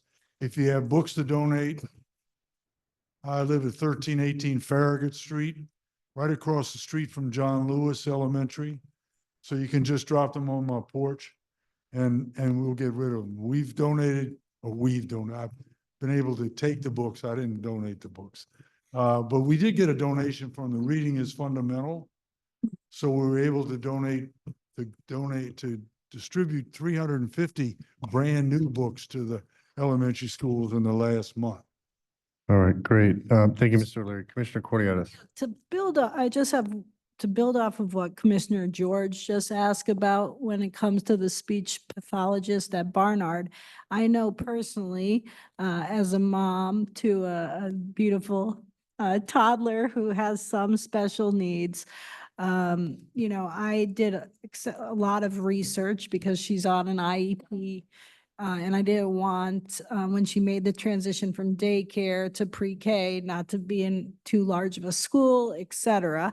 So she's currently at Military Road Early Learning Center, where the speech pathologist, who I believe was at Barnard, relocated to Military Road.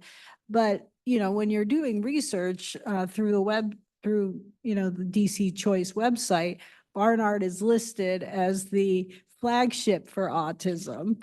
And that should not necessarily be the case if they don't even have a speech pathologist currently on site.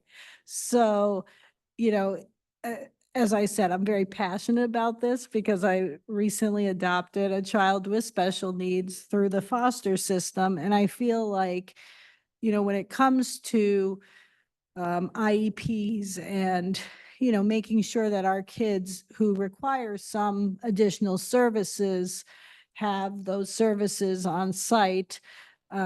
Is there a way that we can coordinate that our, parents of children with special needs, we're always willing and able to advocate for our children, but not if we feel like, there's not enough support locally as well.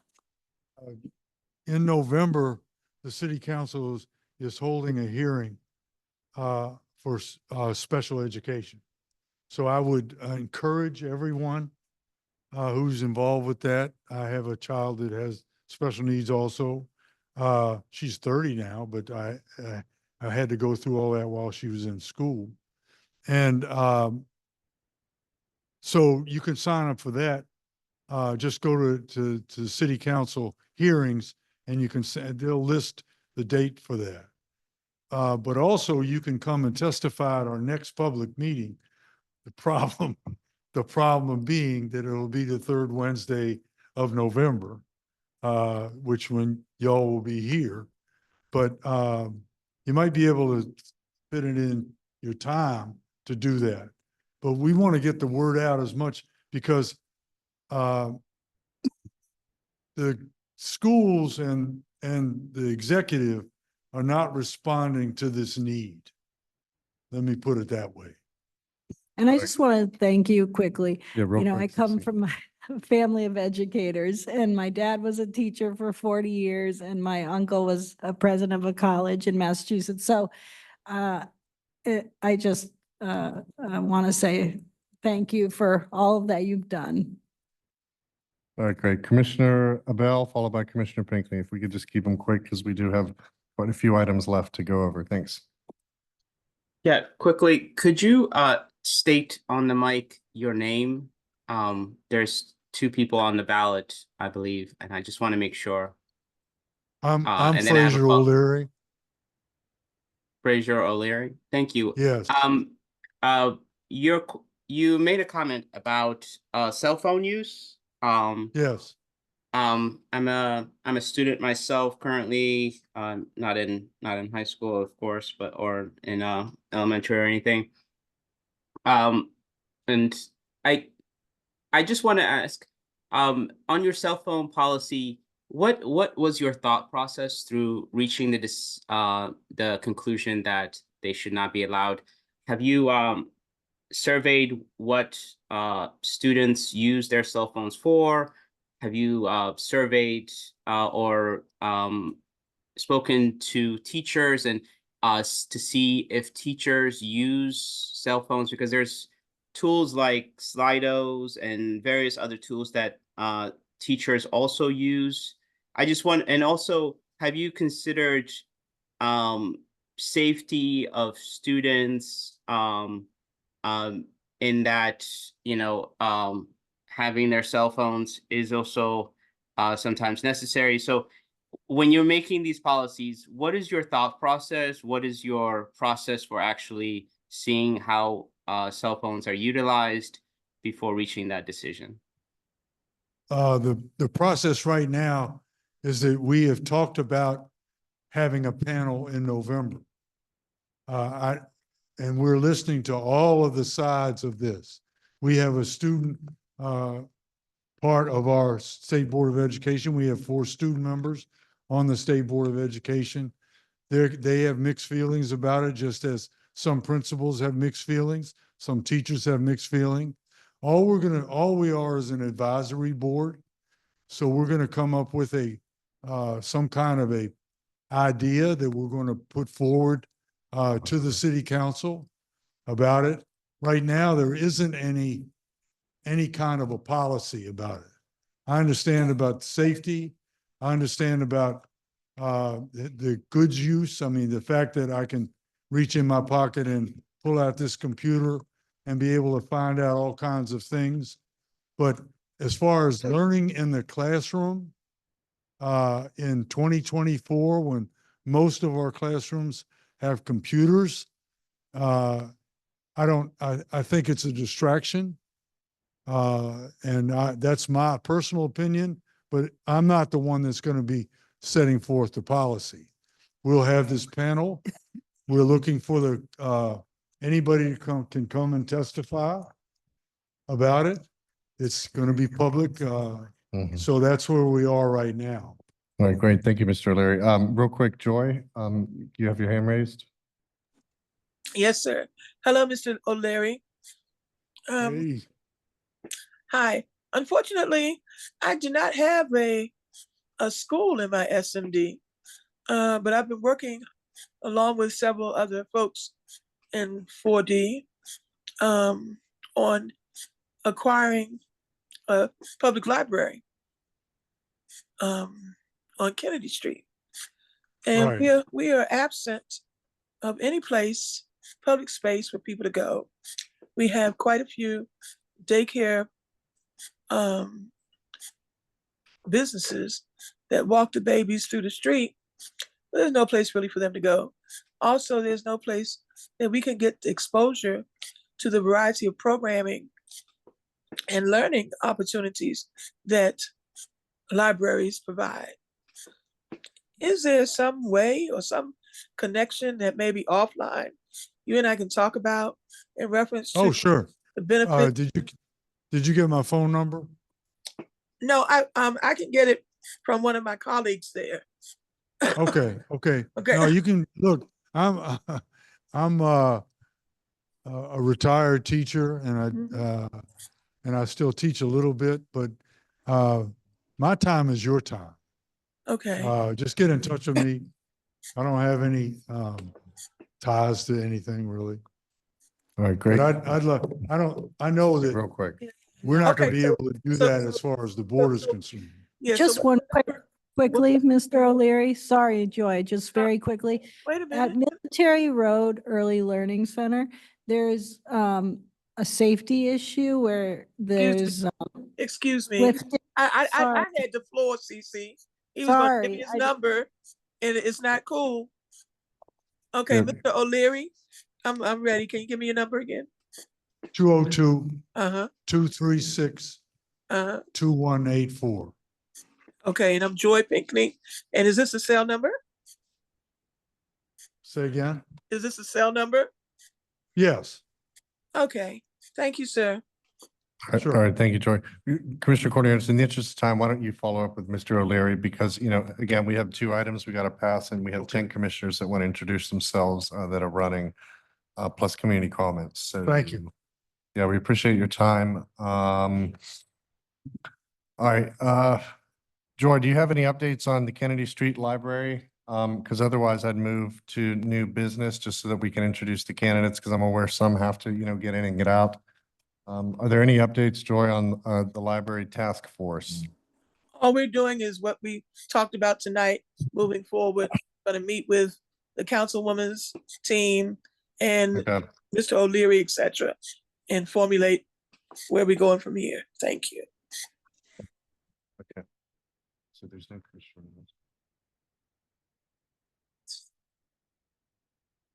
Yeah, again, I think in the interest of time, we'll move commissioner announcements to the end. So Commissioner Morenza, you have the floor for a grant application for Petworth Blooms. Hello, everyone. Sorry for the baby screaming in the background. So we're discussing this evening a grant for Petworth Blooms. This is an organization we have supported in the past. I will let Mr. Stephen Feingold go into greater detail. I see that he's here. He is a neighbor. I'm very familiar with his work. You might have seen it around some of the circles, particularly Grand Circle, Sherman Circle. We have over at Barnard, there's some beautiful work. So I am going to just set it up for him and let him give his presentation. Okay. Is this on? All right, great. Thank you. Yeah, if you could just quickly state your name for the record and give us, your elevator pitch for this, for the request. Thanks. Yes. My name is Stephen Feingold. I'm a 10-year resident of Petworth and have been, I founded a organization called Petworth Blooms in 2018. Basically what I do with volunteers and other neighbors is plant flowers in the triangle parks throughout the neighborhood, in Grant Circle, in some of the rain gardens down by 9th and Kansas, in Lorenzo Allen Park, and just generally throughout the neighborhood, as at Barnard Elementary, as the commissioner was saying. And so I have a grant proposal before the commission for $2,000 to support this work for our fall planting season. Basically, now is the best time to plant perennials and other things so that they can get established before next year. This is a similar grant to ones that I've received before from this commission, and as well as 4C to our south. All right, great. Thank you, Mr. Feingold. Are there any questions for the applicant? Just quickly, just for the record, Sorry. really, sorry. How much are you requesting? The request is for $2,000, and then there's additional funding from community donations.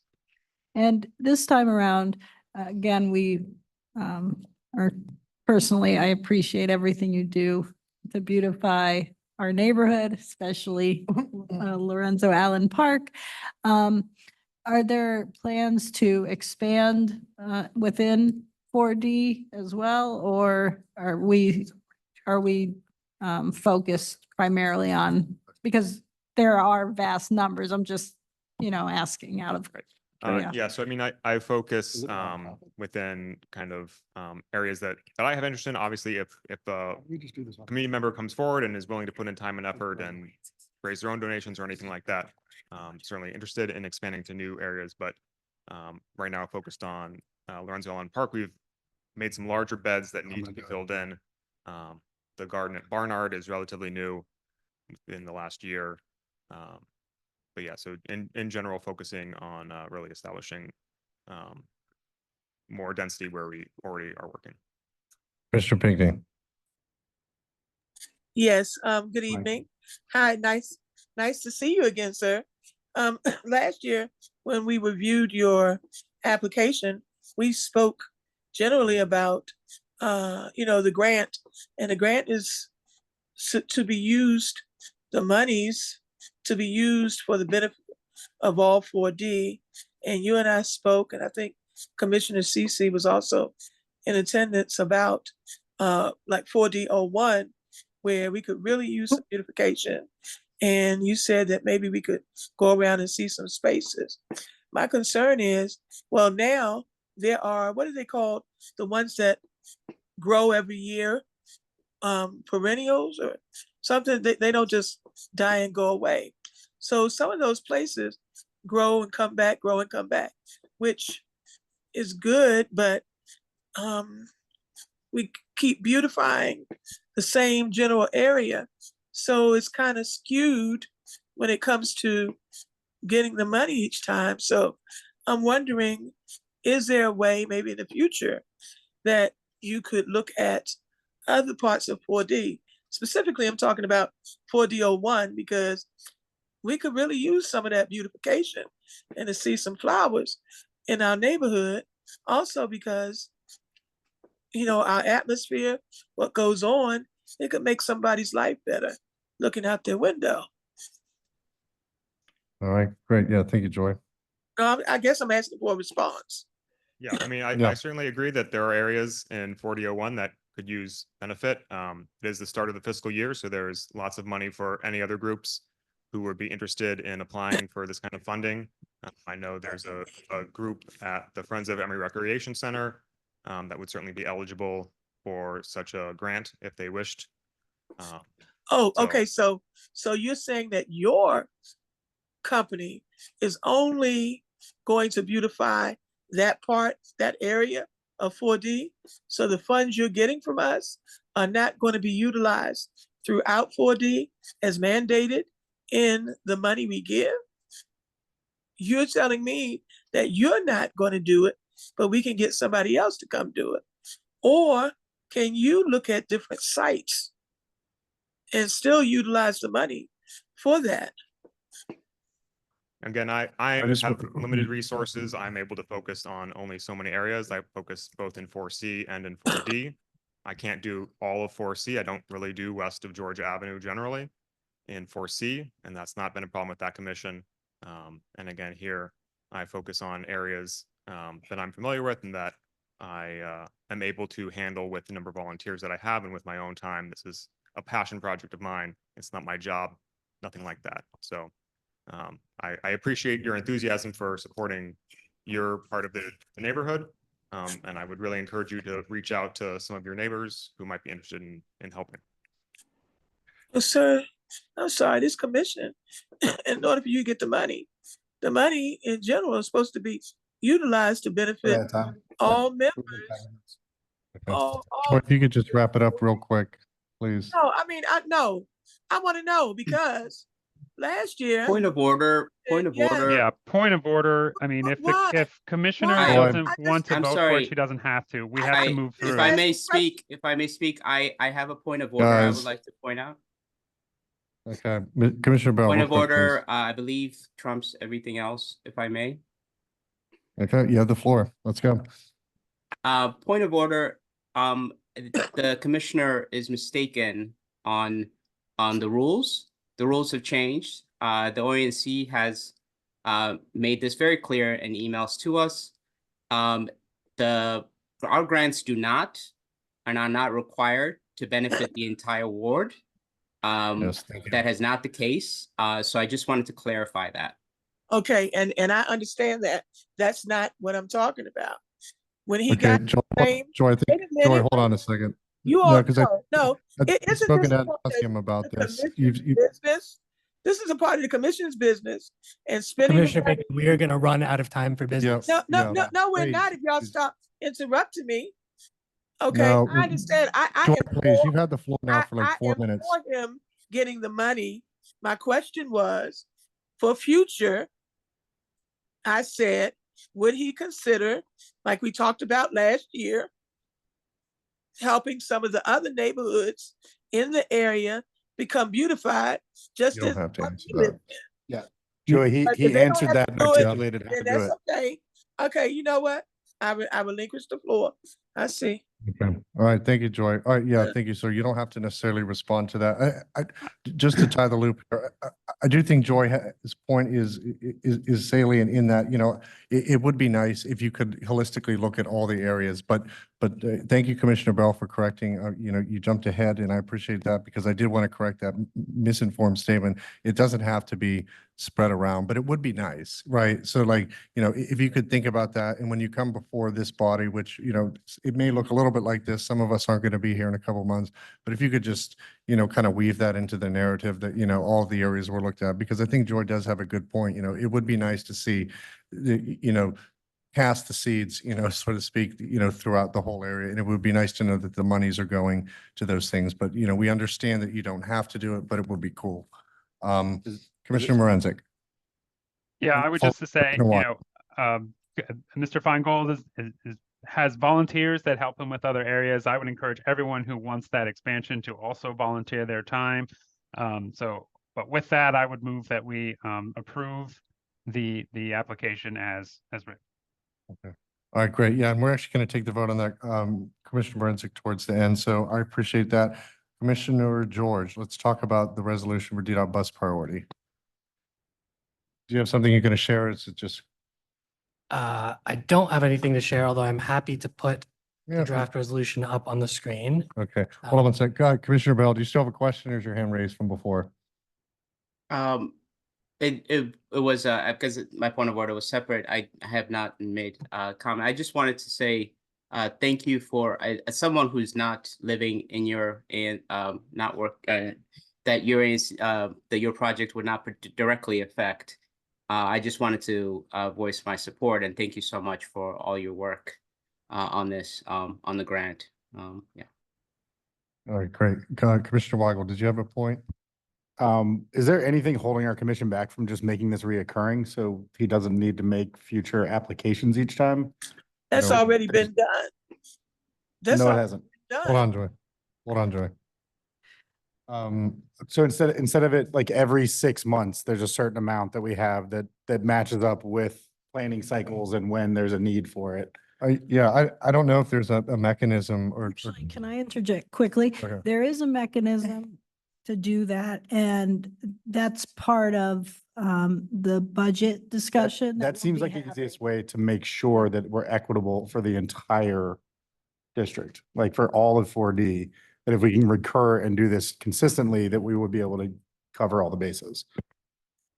Yeah, I mean, Okay. there is a mechanism and we'll discuss it with the budget. Would any of the commissioners say that it doesn't benefit the neighborhood?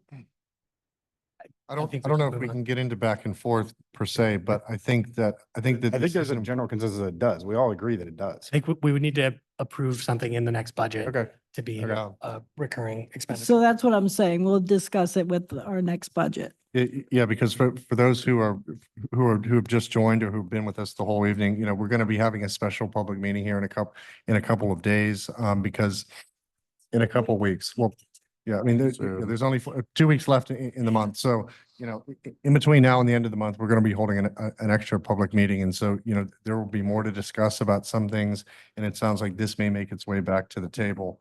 Commissioner Weigel's question regarding, you know, mechanisms to allow this to occur more routinely. It looks like Commissioner George does have his resolution up on the screen. This is for, I imagine, to endorse the George Avenue Bus Party project. So Commissioner George, you have the floor. Yep, that's right. For those of you who may remember last fall, DDOT presented their concepts for Georgia Avenue, and ANC 4D passed a resolution supporting the concept. Since DDOT has come back with an updated concept and more detailed plans, we I thought it would be appropriate to pass another resolution about the matter. A lot of it looks very similar since I think the justification for the project and the basics of the design have not changed greatly, but the resolution would, recognize the high need for quick and reliable bus transportation on Georgia Avenue, as well as the safety concerns that are on Georgia Avenue. Recognize the fact that the district's bus riders are disproportionately lower income and people of color. And bus ridership has recovered from the pandemic much more quickly than the train, suggesting that, the need is certainly great. It also notes that Georgia Avenue is a vibrant corridor through our neighborhood that has a great deal of potential that would benefit from being even more welcoming to pedestrians and visitors by increasing pedestrian safety and lowering traffic speeds along the corridor. I know reducing speeds and building in bulb outs and curb extensions along the corridor to make it easier to cross Georgia Avenue is one of the main goals of the project. I'd also note that we endorse that DDOT has proposed to achieve a lot of these goals while maintaining most of the space for curbside parking along the corridor, to alleviate, some of the concerns people might have with some of these transportation projects, that it becomes a lot harder to park afterwards. That should not be the case here. Given all that, this resolution supports the fall concept plans, encourages DDOT to generously find pickup and drop off and loading zones to ensure that those activities don't obstruct new bus lanes. Encourages DDOT to consider raised crosswalks along Georgia Avenue corridor on the streets that turn on to Georgia Avenue. And this last one is a follow-on for a project that's been going on that's gonna get built on Allison Street between Kansas and 8th and Georgia Avenue. DDOT has proposed to make that one-way westbound between the 8th Street intersection and Georgia Avenue. So this calls upon DDOT to harden that intersection at Georgia Avenue so that it's very clear the drivers should not be turning onto Allison Street eastbound from Georgia Avenue after it is converted to a one-way street. All right, yeah, Commissioner George, thanks. I have two things that I want to note, but I'll wait until we go to the end. So is there anyone on the commission or either here or in the audience that has any questions for Mr. George? Otherwise, I just want to point out two things that I think will make this a little bit stronger. So going once, going twice.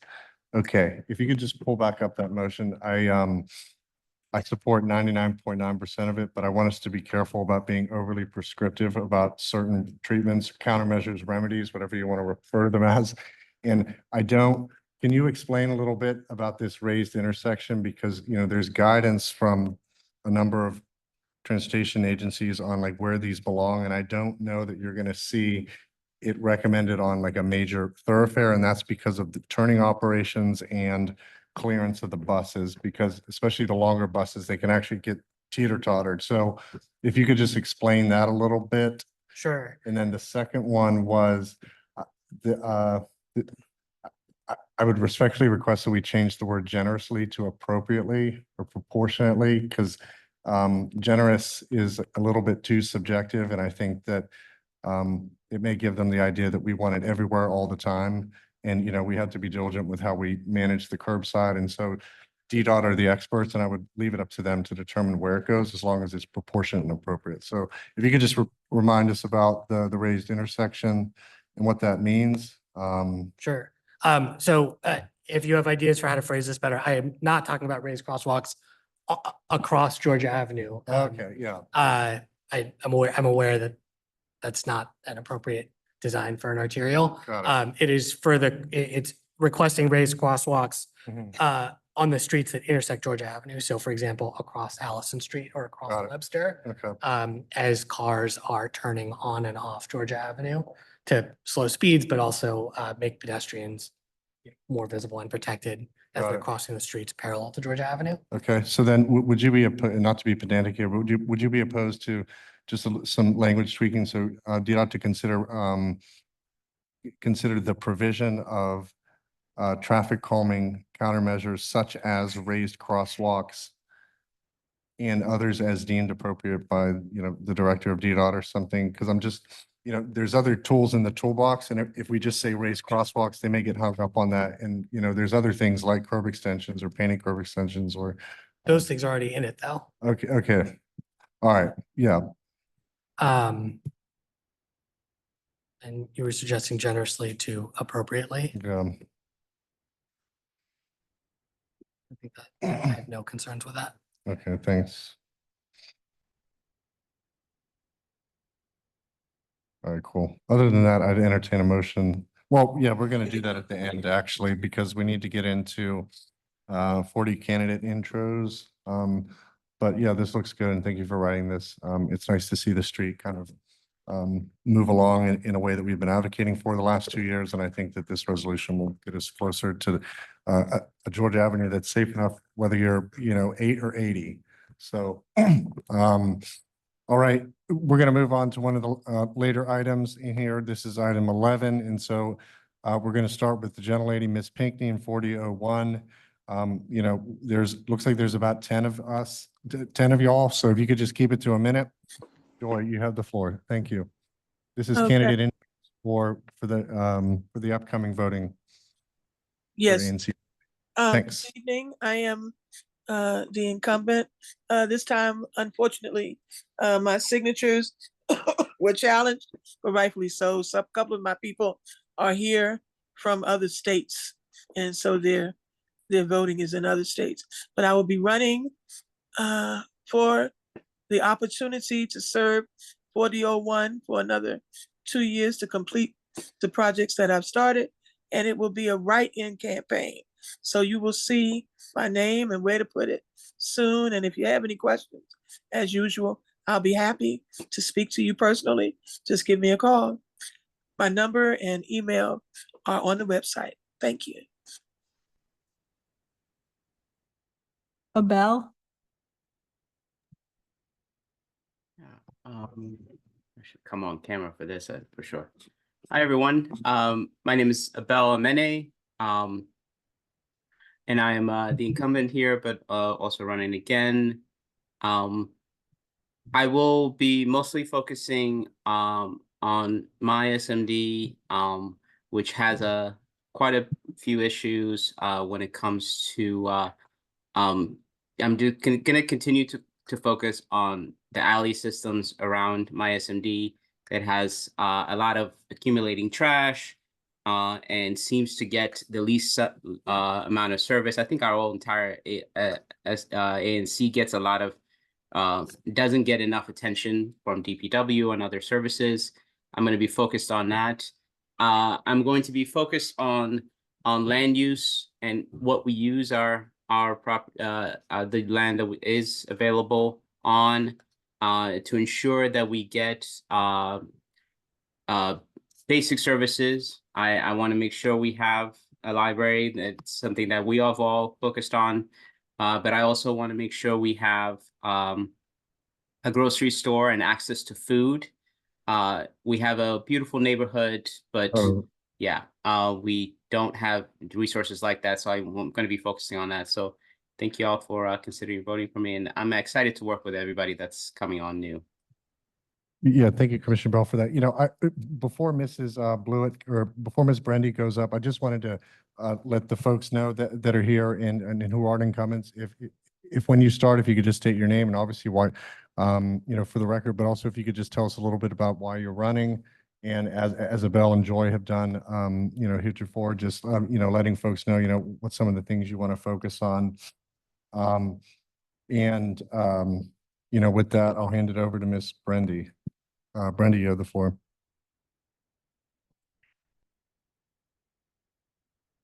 Great. Good evening.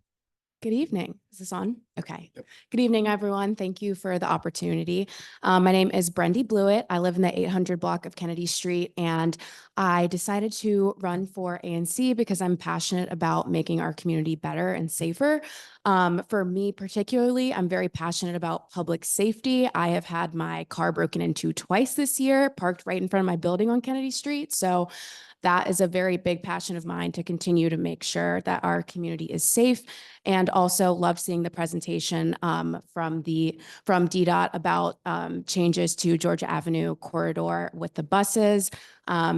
Very in support of that, and also the library on Kennedy Street. So overall, just making Kennedy Street a safe and great place to live. Thank you. All right, great. I apologize that your car has been broken into.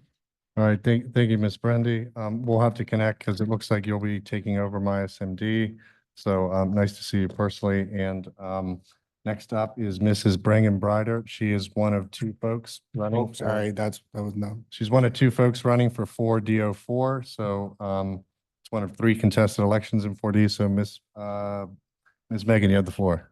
Great. Thank you so much. Thank you, everyone. My name is Megan Brider. I am a 10-year DC resident, 4 years in this neighborhood in 4D04. And I am running because we have something really special that we need to continue to maintain, preserve, and continue to grow, particularly in 4D04, but in Petworth and Brightwood.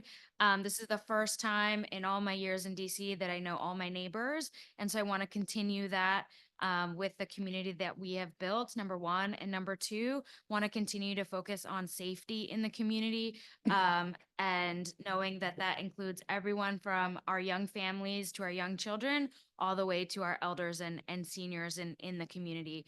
And that includes daily safety from, walking on our streets, as well as in the bus lanes and on Georgia Avenue. And part of my district would be in Georgia Avenue in the bus lanes.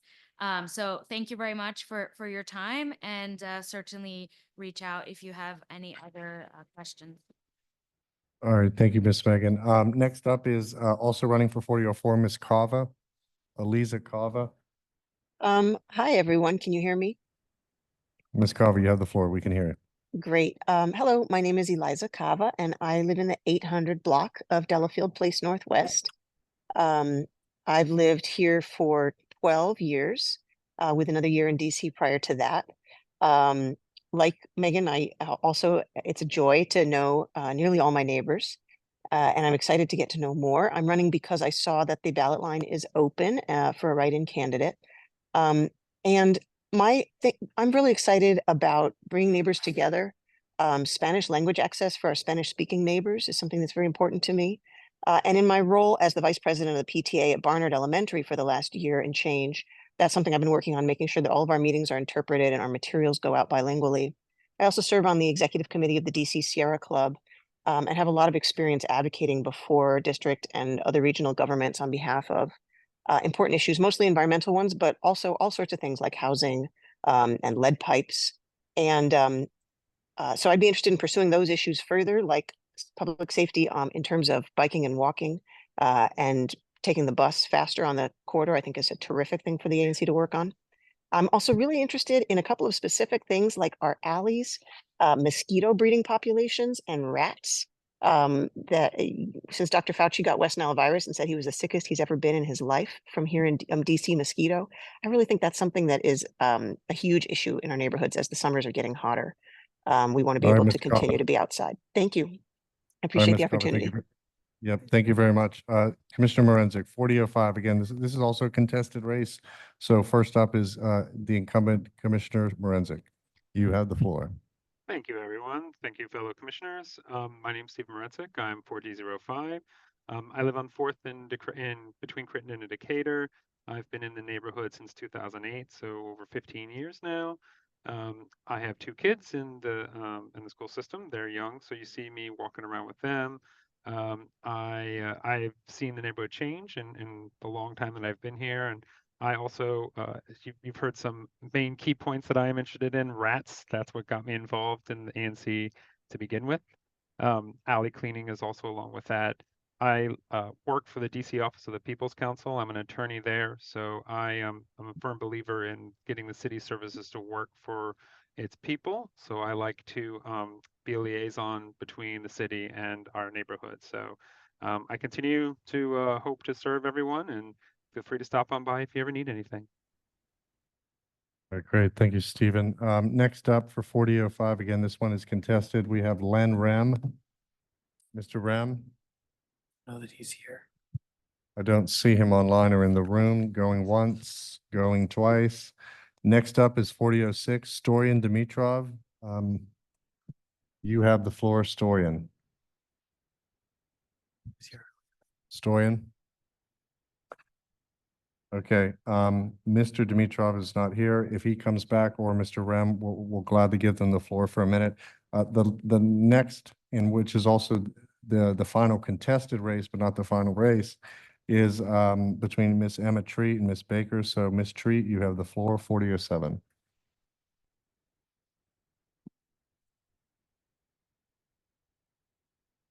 All right, good evening. Good evening. Thank you for the opportunity to speak. My name is Emma Treat. I'm running for ANC 4D07. As a resident of DC for 7 years and a resident of Petworth for 4 years, I have a passion for public safety in my neighborhood.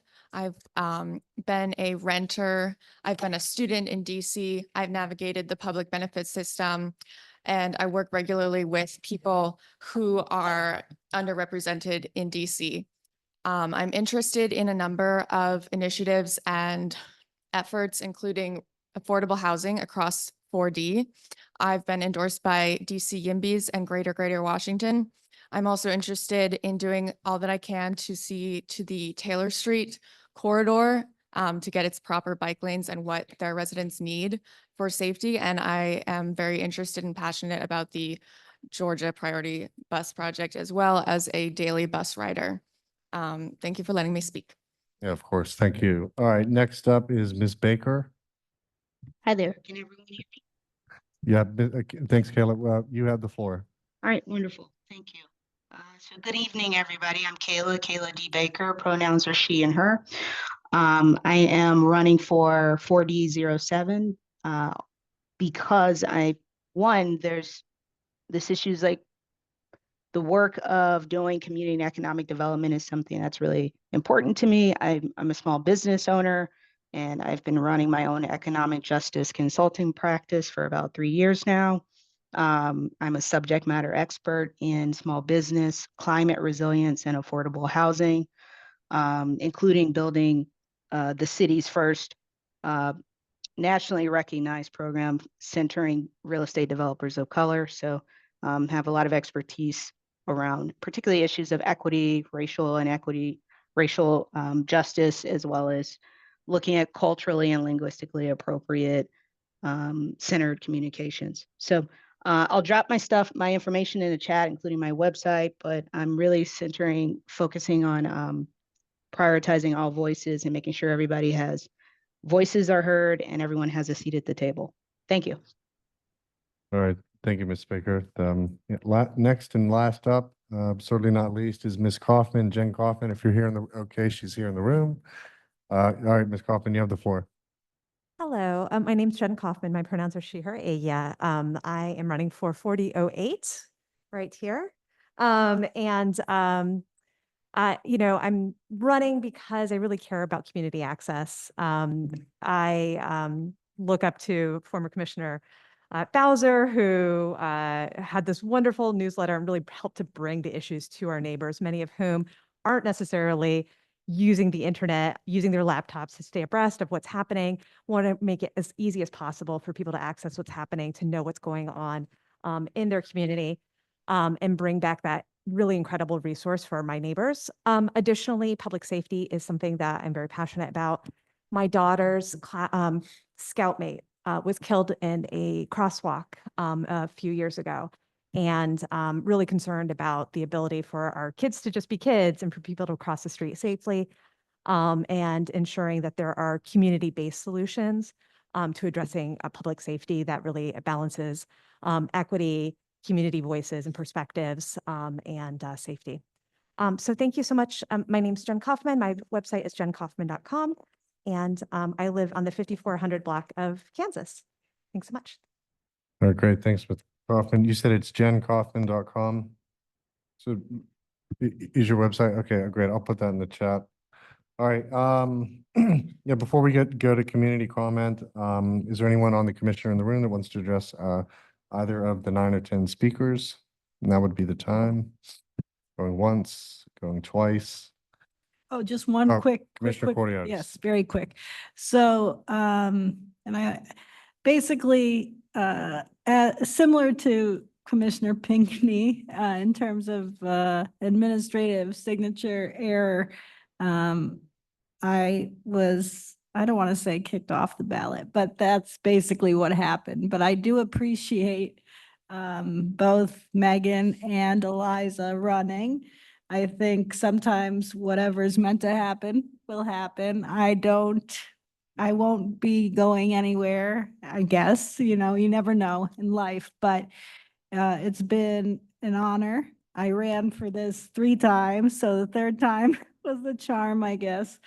And I'm not gonna obviously endorse anyone this evening, but I thank everyone who is running. And in terms of the rats, I plan to have at least one walkthrough. So Eliza and Megan, I'll be reaching out to you so that we can make sure it's as holistic, extensive a walkthrough in the next few weeks or so. Thank you. All right, thank you, Commissioner Cordialis. All right, hearing none from the audience, both online and in the room, let's move to community comments. So we can start with Commissioner Pinckney. Joy, do you have any comments at this time? No, I don't have any more. Sorry, that was Commissioner. Okay, great. Yeah, so I got it scrambled in my head. I was thinking commissioner comments, but it's actually community comments. So yeah, is there anyone in the room that wants to address us? If you're in line, now would be the time. We'd love to hear from you. I don't see anyone raising their hand. I will just put a plug up. Oh, go ahead. Who do we got? My name's Matthew Shapiro. I live in 4D07 on the Great, Matthew, 5,000 you have the block. floor. Thank you. I live on the 5,000 block of Farragut, of Third, actually. I'm sorry. So it's Third Okay. and Farragut. Okay. This question is, I don't know if I can do this, but directed to Commissioner George. I've been trying to reach you via your posted phone number, email, voicemail, probably between 5 and 10 times, and I haven't gotten a response. And I've spoken similarly to some of my neighbors who have experienced non-responsiveness. I know you only have a few months left, but in those few months, could you advise us on how to best get in contact with you? The best way is my email address, 4do6@anc.dc.gov. And the phone number should work. Yeah, it does work. I am, While you're here, can you just let us know what's going on? I mean, Yeah, you're in my ANC too, or SMD. Okay, can you identify yourself for me? I'm new to the whole experience. Sorry, my name is Clark Weigel. I'm the for 4D07. You're literally across the block from me. Oh, okay. Yeah. I've been experiencing some issues with I guess you would say neighborhood safety, but more importantly, kind of MPD's response or lack thereof. Something I've of course raised with MPD and filed complaints and escalations to no avail. So I was just hoping, if that can't be adjudicated or resolved here, if maybe we could even just work on kind of police community relations and develop a plan for that. Yeah, for sure. Yeah, just quickly, there is a meeting, monthly meeting. It's called it's my initials, the CAC meeting, which is basically coordination of the community with MPD, and they have monthly meetings. Just email me, Commissioner Corniotis at 4D04. And it's a bit confusing because we're Yeah. served by 2 separate police zones. Mhm. So the zones for the police commissions do not match up with the same maps as the ANC maps. Okay. But it can get really confusing on why didn't a certain call get the same response as, a couple blocks away. It might literally be coming from completely different precincts.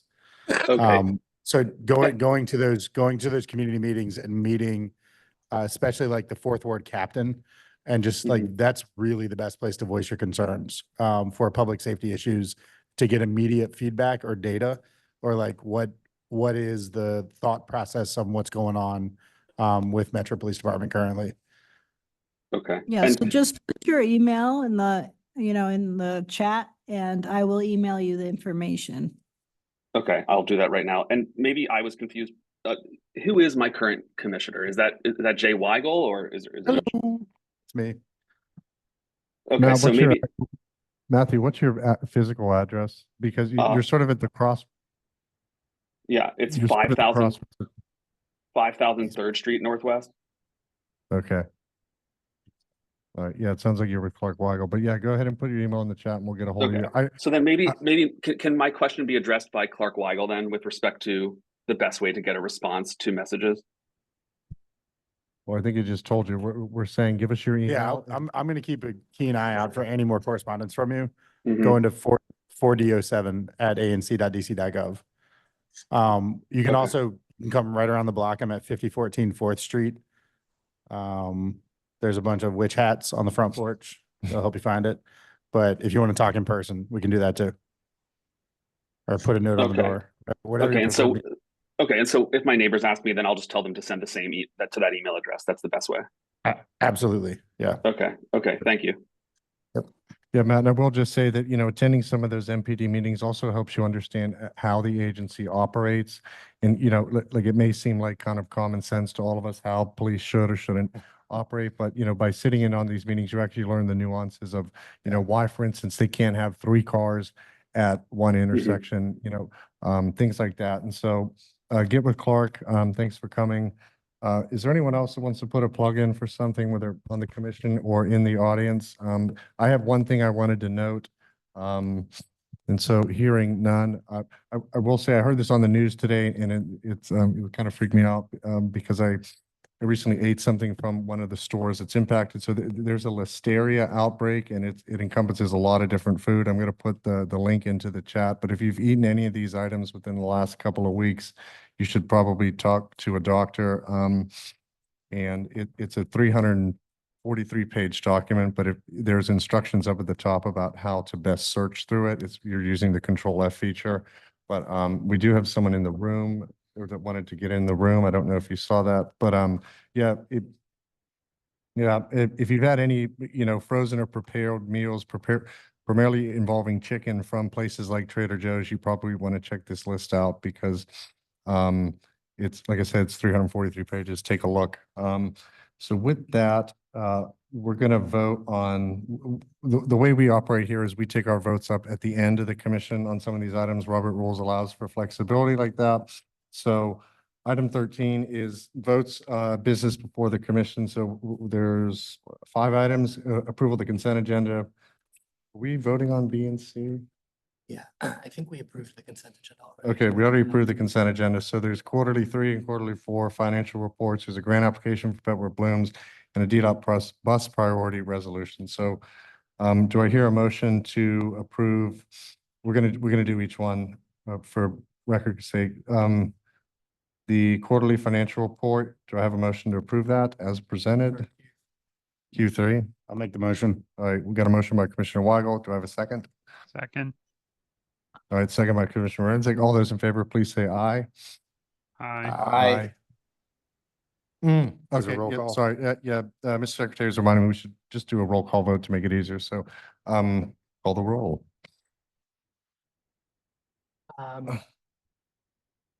When I call your name, please indicate aye or no to vote on the financial report. The Commissioner Pinckney? Joy? Yeah, unreadiness. I'm sorry. Did I see a financial report? Did I get? So how can I we- approve something I haven't seen? Hold on, he's gonna explain. Okay. I pulled up the PDF when Commissioner Corniatis was giving the treasurer's report. Okay, thank you. That's the only time that we've seen it. Got it. Okay, so the information was shared on the screen at the time it was discussed. No, I do not approve financial reports if I don't see them. So no. Okay, so that is a nay from Commissioner Pinckney. Commissioner Bell? Aye. Commissioner Lucarelli? So moved. Commissioner Corniatis? Aye. Commissioner Morensick? Aye. Commissioner George is a yes. Commissioner Weigel? Aye. All right, the ayes have it, with one nay and one abstention. So next up is the Q4 quarterly financial report. Mr. George, would you please call the roll? Commissioner Pinckney, Joy, you're on mute. you're on mute if, Thank you, sorry. Abstain. okay, we have an abstention from Pinckney. Commissioner Bell, Aye. Commissioner Lucarelli, So moved. Commissioner Corniatis, Aye. Commissioner Morensik, Aye. Commissioner Weigel. Aye. All right, the ayes have it, with one abstention, well, two abstentions, count party. Grant application, Petworth Blooms, do I have a motion? I So move to Oh, that's right, roll call. approve the grant application for Petworth Blooms. Second. I will wait to do a roll call, yeah. All right, motion by George, Commissioner, seconded. when I call your name, please indicate whether you vote in favor or opposed to the grant application. Commissioner Pinckney, Aye. Commissioner Bell, Aye. Commissioner Lucarelli, Aye. Commissioner Corniatis, Aye. Commissioner Morensik, Aye. Commissioner George is a yes, Commissioner Weigel. Aye. Great. Final count was 7-0. All right, great. So the last and final, resolution is the DDOT bus priority. When I call your name, please indicate whether you vote in favor or opposed to the resolution. Commissioner Pinckney, Abstain. Commissioner Bell, Aye. Commissioner Lucarelli, So moved. Commissioner Corniatis, Aye. Commissioner Morensik, Aye. Commissioner George is a yes, Commissioner Weigel. I am proverbially so excited to stick it to those cars that go too fast on that road. Aye. All right, we had 6 in favor and 1 abstention. All right, so the ayes have it for the bus priority project again. You All mean right, two thank you. abstentions, right? No, Come again? actually, can we correct the record? Because An Anthony's not absent, here. an absent is different than an abstention. Yeah, that's right. That's how I have it recorded in the record. An absence is not being recorded as an abstention. Cool. All right. Any other final comment? Wait a minute. Through each one, you had recorded it as Anthony abstaining. So you're gonna go back and change? No, No. I did not. Oh, I thought It's- you said two No, abstentions. no, Oh, okay. no. Yeah, I'm not treating absences as abstentions. All right, thanks for clarifying that. All right, so do I have a motion to adjourn, Motion to adjourn. Second. please? All right. Second by Commissioner Corniatis. All those in favor, please say aye. Aye. Aye. All those opposed? All right, the meeting's adjourned. Thanks, everyone. Thanks, See everybody. you next month. Well, yeah, actually, we'll see you in a couple weeks because we have a special meeting. So Well, thank you very much. send out an announcement about a special meeting.